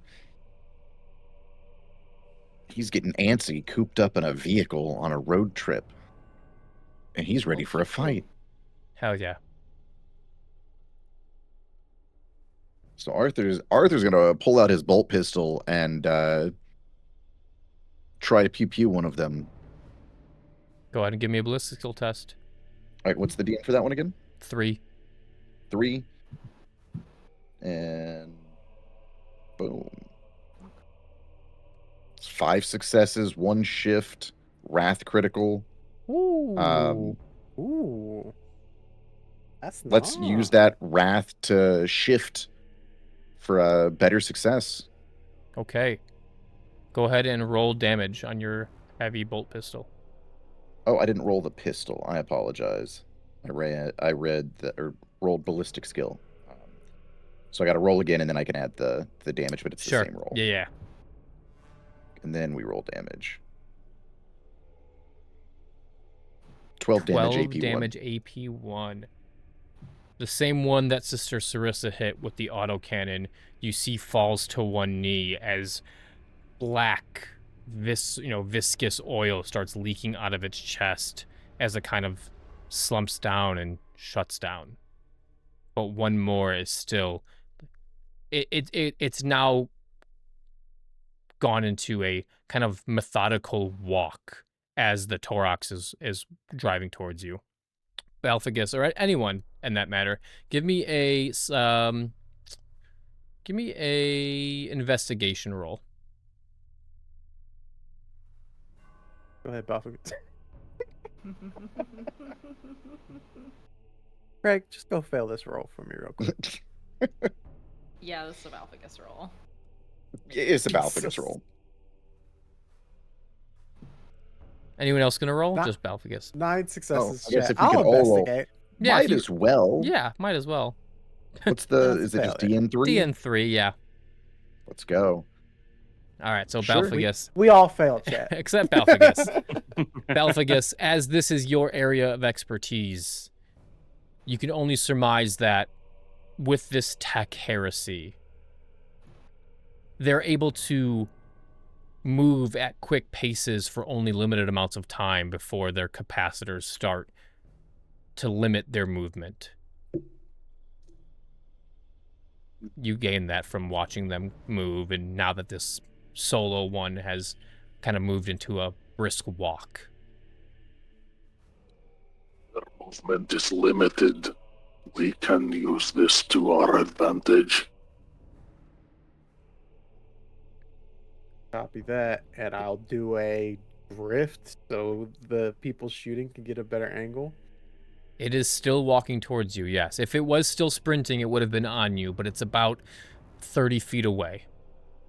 Okay, and so I'm heading towards it, and it's heading towards me. Correct. Okay, I have an idea. Okay, well, I love ideas. The gun that's on the top, is it like 360? It is. It Movement? is on a sponson, yeah. Okay, Or I on a would turret. Like It's not a sponson to the side. Turret's on top. Gotcha. I would like to spin the Torok so that I will have to drive backwards, and I want them to open the back doors so that we can get the heavy bolter going with Sister Sarissa on the gun. Okay, so Sister Sarissa is on the autocannons. Who is on the heavy bolter? Either Arthur or one of the guardsmen. I believe Arthur's a little better of a shot. Yeah. Arthur, if you're doing something this stupid, Arthur's so down. Yeah. Perfect. You give me a pilot roll. Since you're Got doing it. since you're doing something fancy, it's going to be a DN4. It's gonna be a little bit more difficult. Use a glory. Oh, you know it. Yeah. Listen, what's the... I'm not You're just gonna yeet Arthur out the back. Oh my god. 5 Ooh. successes. Okay, you do like a little J turn to whip the back around. You know, you tell sister like get ready, give her the signal. Smack the hood. Yeah. Turns it around, sister. Yeah, You yeah. rotate the stop. turret. Arthur, you kick open the back door, and you just got this heavy bolter in your lap. Oh yeah. Arthur's just maniacally laughing. I will give one Like- of you one shot. After that shot, what did I name this thing? The flesh weld will be on the Torox. I hate that name. You didn't need to do that. Flesh Oh, weld. that was bad. Sarissa, you should take the shot. Yes, I will take the shot. It makes more sense, I think, because Arthur's still like trying to scramble into a position while you're already up there, and you just gotta pivot. Okay.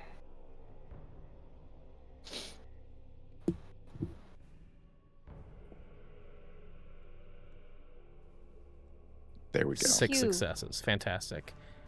And then it... Thank you for the Does- sound. 16... Help my immersion. 16 damage. Roll me a 1d6. Grill me. 1d6? Yeah, do a 1d6. Merlin's face. Yeah, if I know how to do that on Foundry. I- It sounds like you said. Thank you. Thank you. Okay, so it is 16 damage, resilience Only 10. 16. It is still up. The flesh weld is right at the back of the door, and it is going to use its industrial cutter on the Torox. Okay. That doesn't sound good. Cutter Mark 6. Hey, That's Torox Y'all has some a nerds. That was a Dune reference, everyone. yeah, it was. It is a defense 4 because it's moving. That's not great. Fuck. Sorry, guys. I probably should have drove away. Oh, and as Wolf is driving, he sees the flesh weld's arm coming to slam on the side of the Torox, and you accelerate a little bit, and it misses. And- Arthur, it is your And turn. poop a little. And poop a little. Yeah. All right. We gonna heavy bolter this thing. Go ahead. Can I, or is it on the side? It is in the back seat with you. It's on a rack. Give me 1 second. I will add a heavy bolter to your inventory. Damn. Do you see anything with your mechanical eyes, Balfagus? I keep trying to pull Bijan in. What's your mechanical eyes see? Yeah. They're taking the guardsmen To Isengard. The guardsmen to Isengard, to Isengard. Give me what do you want to roll? They're so sick. Tech. Always. Give me a tech roll.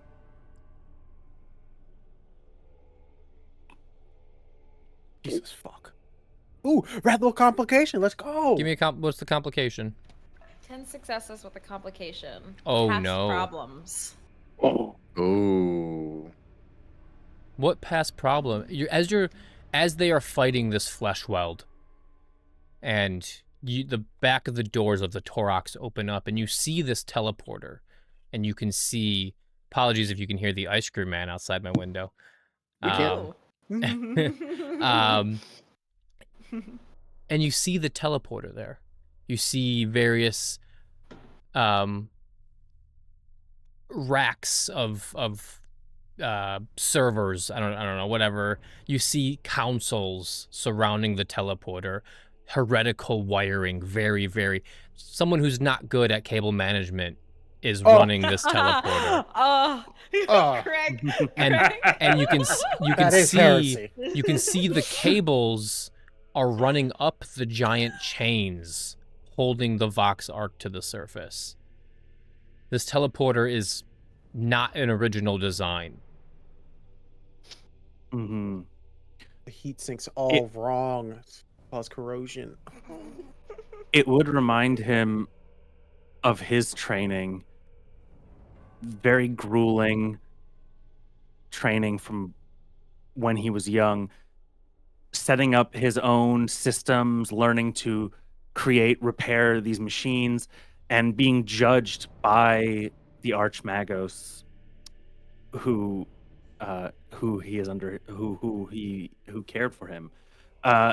And the memory that he has is of the Archmagos looking at his cable management and finding it lacking, and taking that bundle of cables and whipping him with it as punishment. And his cable management was nowhere near as bad as what he's looking at right now. But that's what it reminds him of. He's beaten mercilessly for the slightest of mistakes.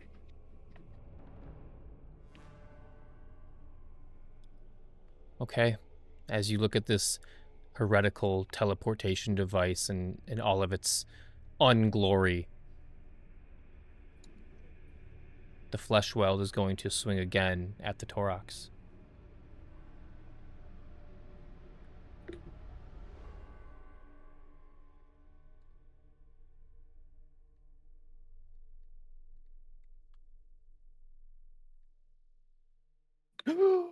It misses again. These things are clumsy. These are not well put together machines.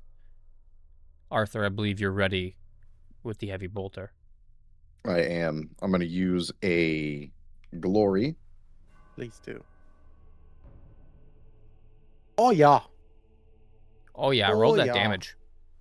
Oh yeah. That's a bunch of successes. That's about 8. Holy sh! So what you should also remember is the brutalist trait or talent applies to every weapon. And so if it's already brutal, it gets a bonus brutal. You Arthur the brutal? carves this amalgamation of machine and flesh with its industrial arms into. Balphagus, you see the work of the Adeptus Mechanicus internally. The teleporter is now yours for the taking. Do you drive right up to it? Yes. Okay. You drive up to the teleporter. The Kroot right behind you, they all hop out. They all start taking cover. Some of them take cover, but some of them charge right in to the heretical forces. You can see them savagely beating them with the blades at the end of their Kroot rifles. I want the big one, the sergeant. I'm looking at The him. Shaper. Yeah, the Shaper. I just look at him, just dead in his eyes. You stay here. Anything comes out of that, kill it. You hear a kind of squawk and a of his beak as he acknowledges that. And as you see the half of the Kroot that are behind the enemy lines, you see them start eating the heretical forces. You see bits of flesh and arms. You see them rip an arm off in a heretical guardsman and just start eating like a chicken leg. Got you. And you see with that, he'll point to Marcus. They look like them. Don't eat them. gives you a little Kroot noise. Are the boys staying down there with the Kroot, or are they coming up with you? I think they're coming up with us. Okay. Oh yeah, they coming with us. You step onto the teleporter pad. You don't know how to use this. Yeah, this is warp shit. Balphagus, you're up. You're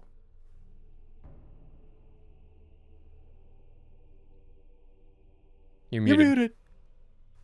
Oh, I'm gonna assist one of the shooters with my assist. Oh no, you don't have to shoot. We got to use the teleporter. You have Oh, to. You okay, have. I'm You so have to. sorry. No, you're Here. good. You have to Okay. integrate with this heretical teleporter. Oh, okay, I see. Fuck. Or if someone else would like to make a tech roll, you're more than welcome to. Not to put Arthur's Balfigis willing on to the hit spot. it. God. I could No, say I want to things to it. use. I'm gonna smack it like a broken TV. I don't even know how I have 2 in tech. Yeah. It's because you've got a 2 intelligence. Yeah. Oh, So Same. Oh no, Arthur's got a smarter 3 than me. intelligence. Yeah. So I wanted to ask on this. This is heretical, but does that mean the machine spirit is not in here at all? Integrate with it. I don't Okay, like the because way I you say have that. my ability. I'm gonna try and use it, the mind impulse unit, and it says that I can converse with the machine spirit as an action. This may require a tech int test for unruly spirits. If you succeed, you gain double rank bonus dice to all tests to operate the machine. So Okay. that would put me from a 12 to a 16 if I were rolling like 16 dice that I'd be rolling if I succeed at this, assuming there is a machine spirit in there. You know there is a machine spirit in everything mechanical, whether it is loyalist or heretical. Okay. So I will then roll my tech roll for this advantage. What's Yes. the DN? Since it this? is heretical, it will be DN5 to integrate with this heretical machine. We're just laying down covering fire while Belfagis is trying to get this Mhm. done. And I'm going to use a wrath for this. Oh, glory? Ooh. Okay. So now that succeeds. So now I can make my roll with 16 dice. Okay. As you integrate with this council, you sense it. There is a angry and violent machine spirit lashing out at your mind impulse unit, something that has been tortured and twisted to operate this machine. Mm-hmm. It screams in your sigil cortex like a rabid, cornered dog snapping at you.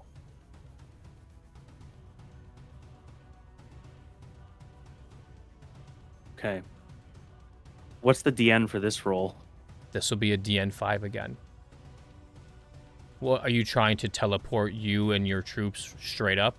Or are you trying to decipher this council at all?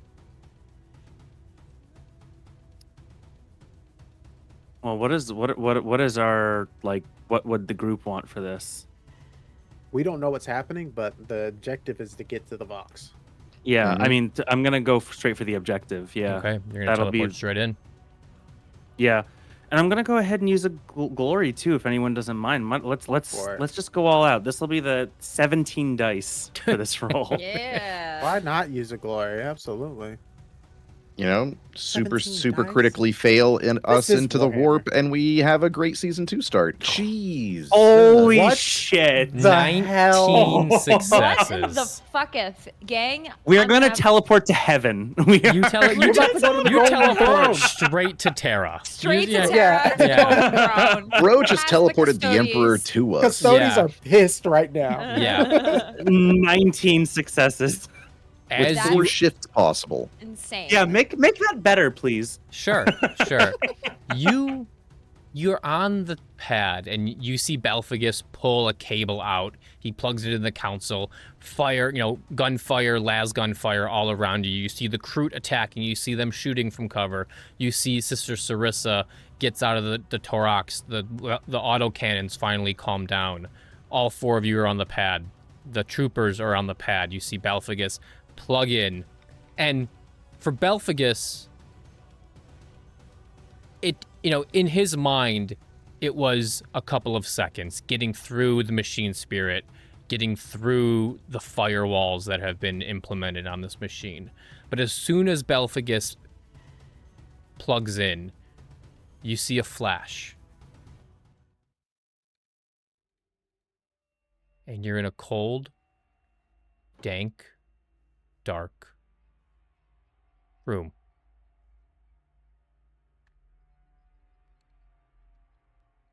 And you see nothing. Various lights flicker on and off. It is silent.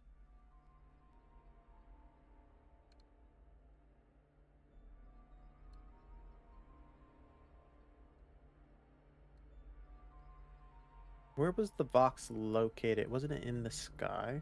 It was. We're in a dark, dank room. Right, are we in the right place? Because I'm thinking maybe we missed. Belphagus, your sensors say you're in the right place. Not miss. Alright, guardsmen, stay sharp. You see them shoulder their weapons and they're scanning.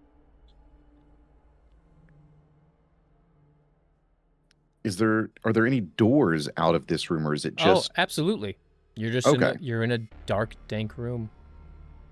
all right? Um, Balphagus, can you find out where in this facility we are? Yes. Would I be able to? Ascertain that from the from There are plenty of how well I rolled yes, on there's plenty of cogitators around if you would like to tap into one. Yeah, sure. Let me look into that. Go ahead and give me. Fantastic. Yeah, you see a cogitator on the wall. Plug into it. You pull up a blueprint. You're in the Vox Arc. Yeah. What are you looking Okay. for? So we were told specifically Secure it. to Yeah. secure it, but also And to we're looking search for an object. to search for a relic, right? You've been sent here to find the crucible, yes. Yeah. So I would say I would like to do a couple things, but the first would be to search for the crucible.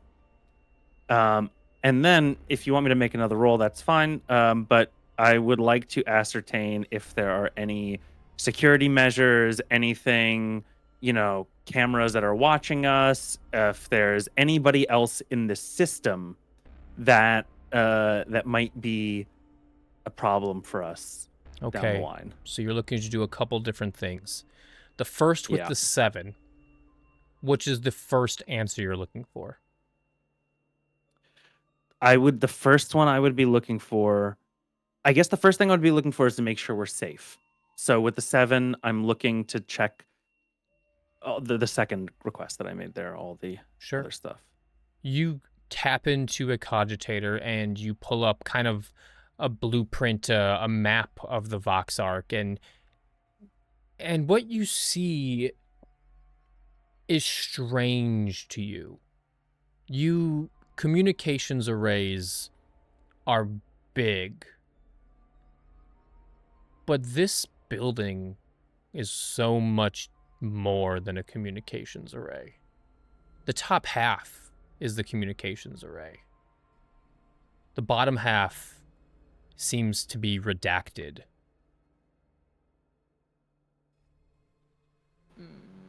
This is unusual. This facility is not as it seems. And by the way, Is it- you are in the bottom half. Ooh. You did not end up in the right teleportation room. Is You should it? have got 20 successes. You fucked I up. know. Is it redacted or is it encrypted? It is encrypted. Ooh, question. That's a better response. Yes, it is encrypted. Okay. I would like to break that encryption if I can. You absolutely can. Uh, Do you have anything that assists you with hacking? well, I mean, other than the same mind impulse unit thing that I could do, to try and increase my dice rolls. Go ahead. I think the Mind Impulse unit is more for like vehicular, and like, is that what it says for like any? Is there just any? says anything with a machine spirit. It's Oh wow. you can Okay. converse with the machine spirit as an action. So, I mean, maybe yeah. I There don't. would That's up be to your interpretation Yeah, of I how would that would say work. as the facility itself, there would be a machine spirit in this cogitator. But in order to like interact with the facility directly, you would need to fight through that encryption. You could ask the machine So- spirit for assistance. Yeah, let's see. Do I have anything else? No, I mean, I guess I'll just go at it with my normal 12 roll, and I'll use another Sure. glory. Okay. If everyone's cool with that.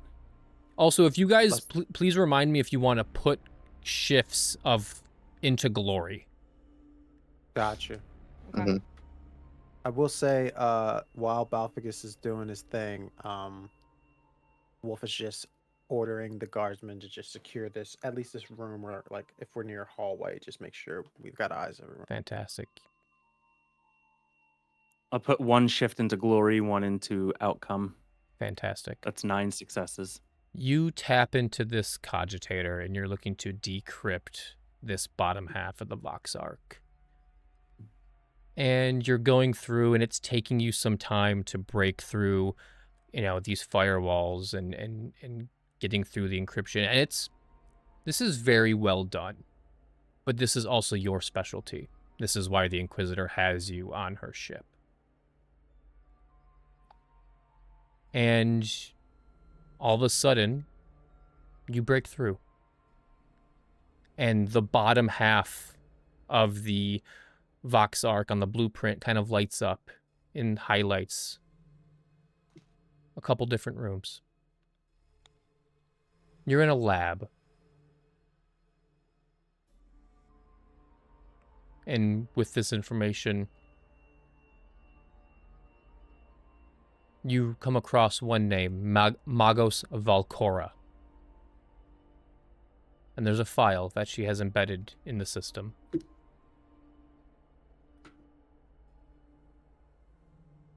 Would you like to play the file? Yeah. I will play it out loud on the speakers for everybody. We don't have a lot of time for me to be keeping secrets right now. Okay. You tap into the speakers in this room. And this file that plays, you can tell it's extremely corrupted. It's been here quite some time. And it reads, subsurface scans return irregular pulse harmonics, matching unknown pattern. Pattern shows minor similarity to Eldari resonant structures, but with significant phase drift. Field Team Theta lost. No physical remains. Echo imprint detected. Vox logs recorded.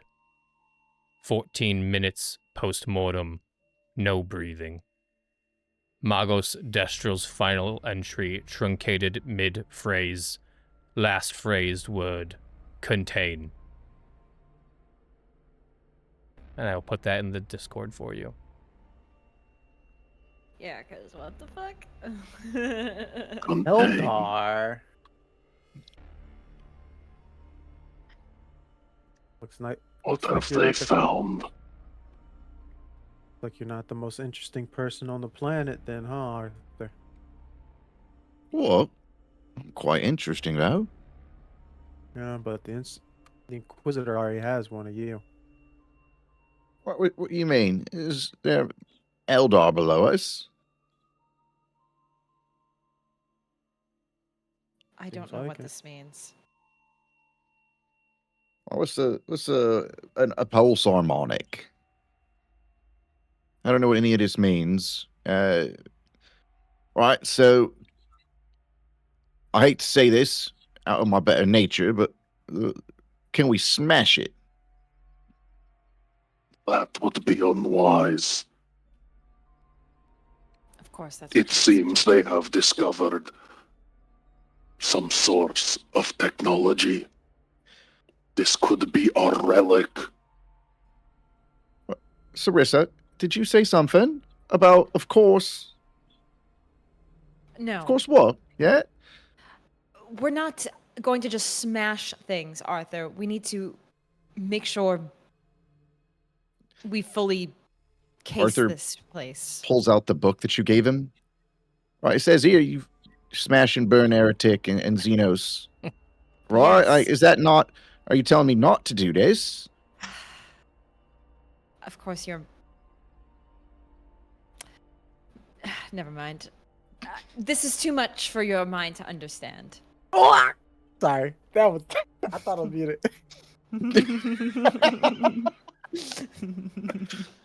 That's why I Let's- asked for clarifications. Let's keep looking. Let's keep going. Balfagus, where we headed? We should head due north. And there's just one single door in this room that leads out to a hallway. We should head to that door. All right, Bucky, take point as I point to one of the nameless. Oh my god. That's how you do it. Yep. And the guardsmen take point, and you hear the pneumatics of the door open up, and a same dark, dank, derelict hallway that leads to a door down the hallway. You're looking around. From what you've gathered, this doesn't look like it's been traversed, whether this was kept secret from the heretical forces or they never found it. You've been the only people here in quite some time. The dust on the floor is undisturbed. The lights barely flickering on. The smell of settling water, that mildewy smell in the air permeates. This has not been taken care of either from loyalist nor heretical forces.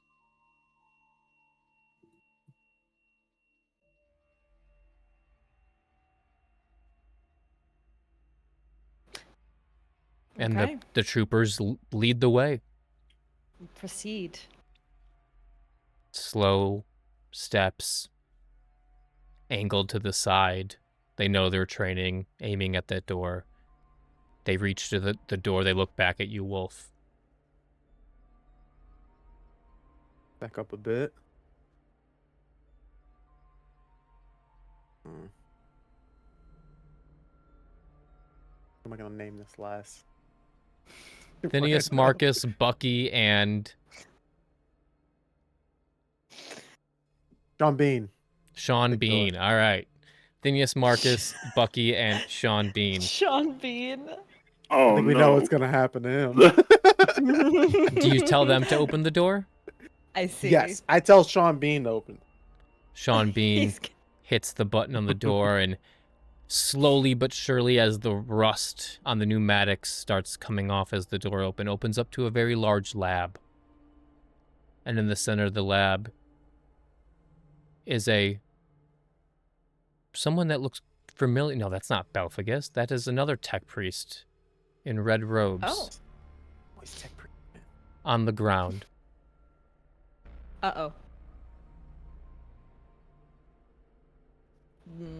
On the ground. Does Dead. it look dead? As you approach, you see the augmetics are still attached, but any semblance of biological flesh has decomposed away around the brain cavity. What remains of bone sits comfortably within the augmetics. And you see various experiments around you.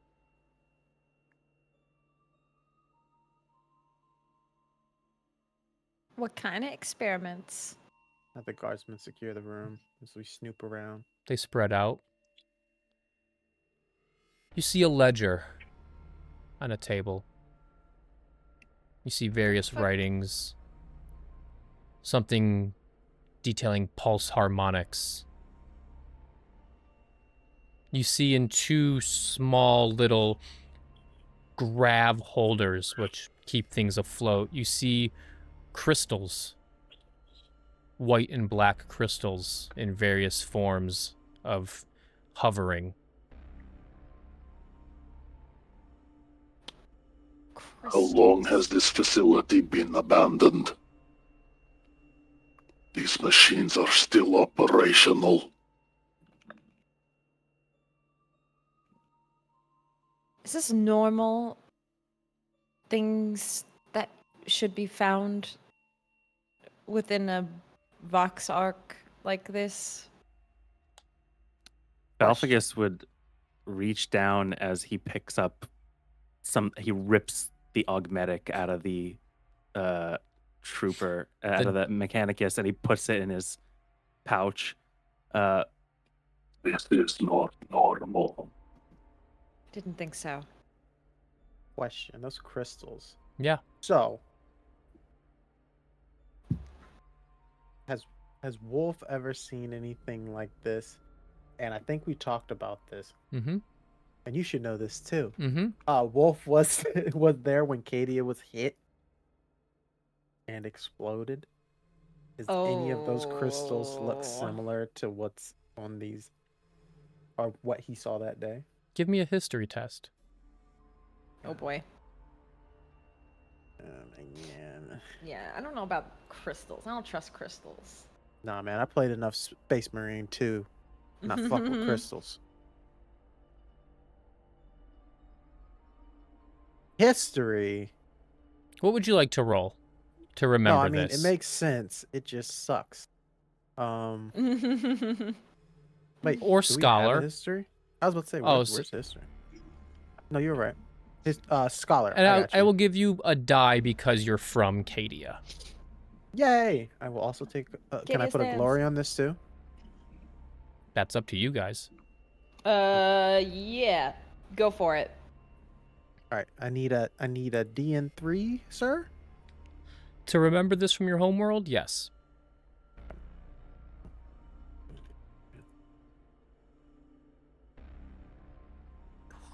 Five successes.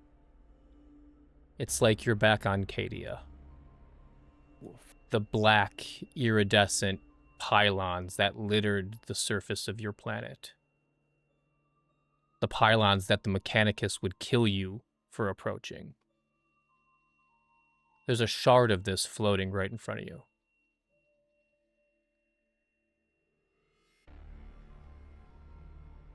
Okay. Craig knows what those shards are. Mhm. But would Cadians have known what kind of shards those are? No. Got you. Okay. You wouldn't know exactly what it is. But you know that you've seen them on Cadia. Yeah. And I think Wolf says that. I haven't seen anything like that since Cadia. Since Cadia. That's not good. Sister, too soon.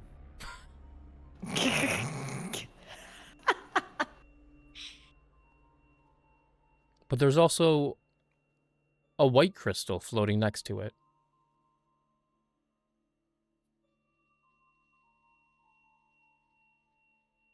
A white crystal. Does it look active? What do you mean by active? What do you mean by that? What do you mean by that? They're just there's these little grav plates, and they are just floating there in gravitational hovering. I don't know.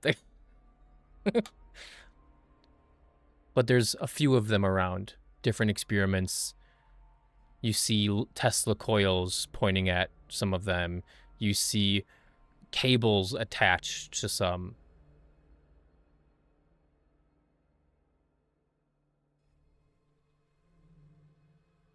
Arthur, Balphagus. Arthur's just. Oh, go ahead. No, No, please. Arthur's just looking around, kind of waiting for somebody to tell him what's going on, and just kind of like examining what else is in the room. Like he doesn't, these crystals or whatever, to him, he's looking for another door, another place to go to. That's what's on his mind. Yeah. Belphagus, do you want to tap into any of these experiments? Yeah, sure. Yeah. I mean, we should do that. Yeah. Okay. Tech roll. Give me a scholar roll, as this is more scholarly as you're looking at the experiments.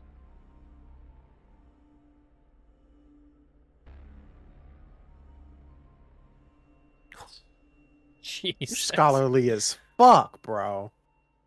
13. He's learning. 13 crit. successes. 5 shifts. You see on the deceased tech priest, you see a data slate. And you pick it up and you tap into it. And the data slate reads, property of Magos Valcora, custodian of the test labs beneath Vox Arc Ultima. You see more and more experiments talking about anomalous harmonics on planet. You read, machine spirits across the planet show unusual compliance, placid even when wounded. Something on planet absorbs signal. Vox arc raised above the planet. Soul field static during Vox arc or Vox transmission tests. The dead speak as if they are alive.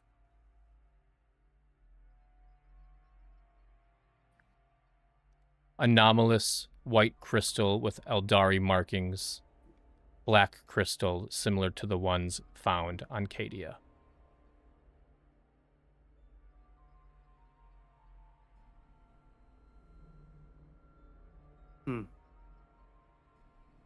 I'll relay all that information. Huh?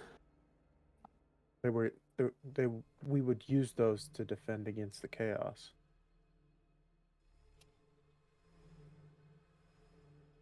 So this must be what the Inquisitor needs. If it's something that we used previously before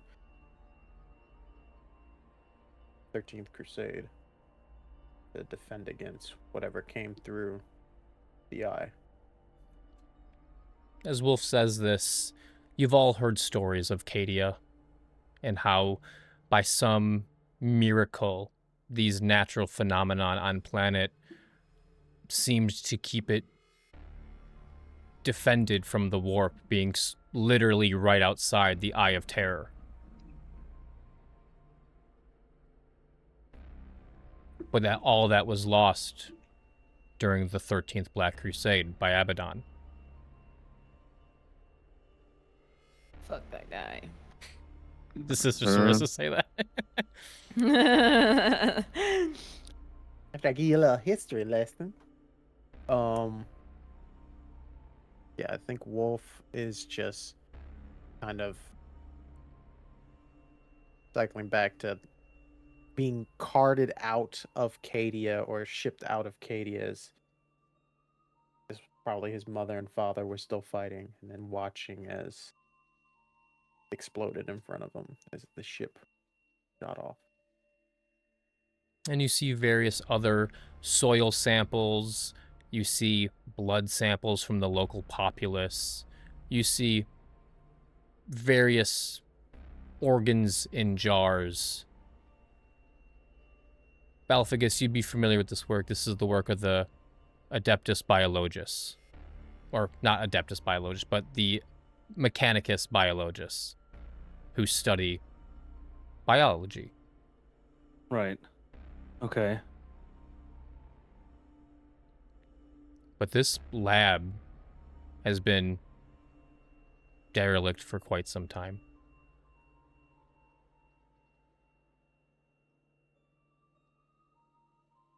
So does this look like the thing we're looking to secure? Is that what I'm getting from this?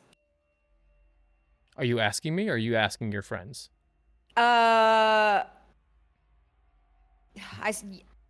suppose I will ask in character. Is this what... Is this it?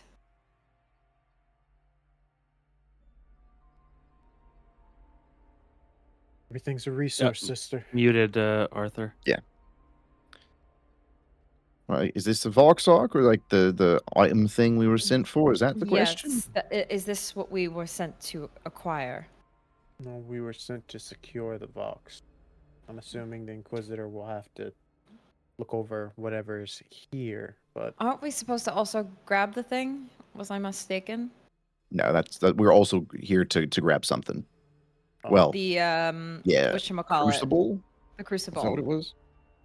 Yes. but did we have an idea of what the Crucible was?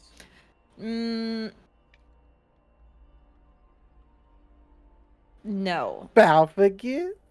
But no. Does this thing seem like Correct. it stands out? Are you asking me? Yes. No, these would not be considered relics. These are Okay. clues. Okay. Then Mhm. this is not what we're looking for, I feel. Can we collect these things? Like, would it be a prop? Like, if we were to take them, these crystals, is it like? Can we tell like what they're doing right now? Are they powering something? No, they're just, if you wanted to take a couple, nothing. They're not powering anything. There's no. This room seems essentially disabled, but the little grav okay. plates that are holding the crystals in place are just kind of doing their thing.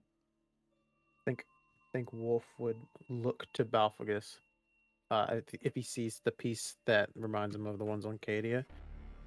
The only ones who were allowed anywhere near those were you guys, Balfagus. Then it will be my duty to carry this.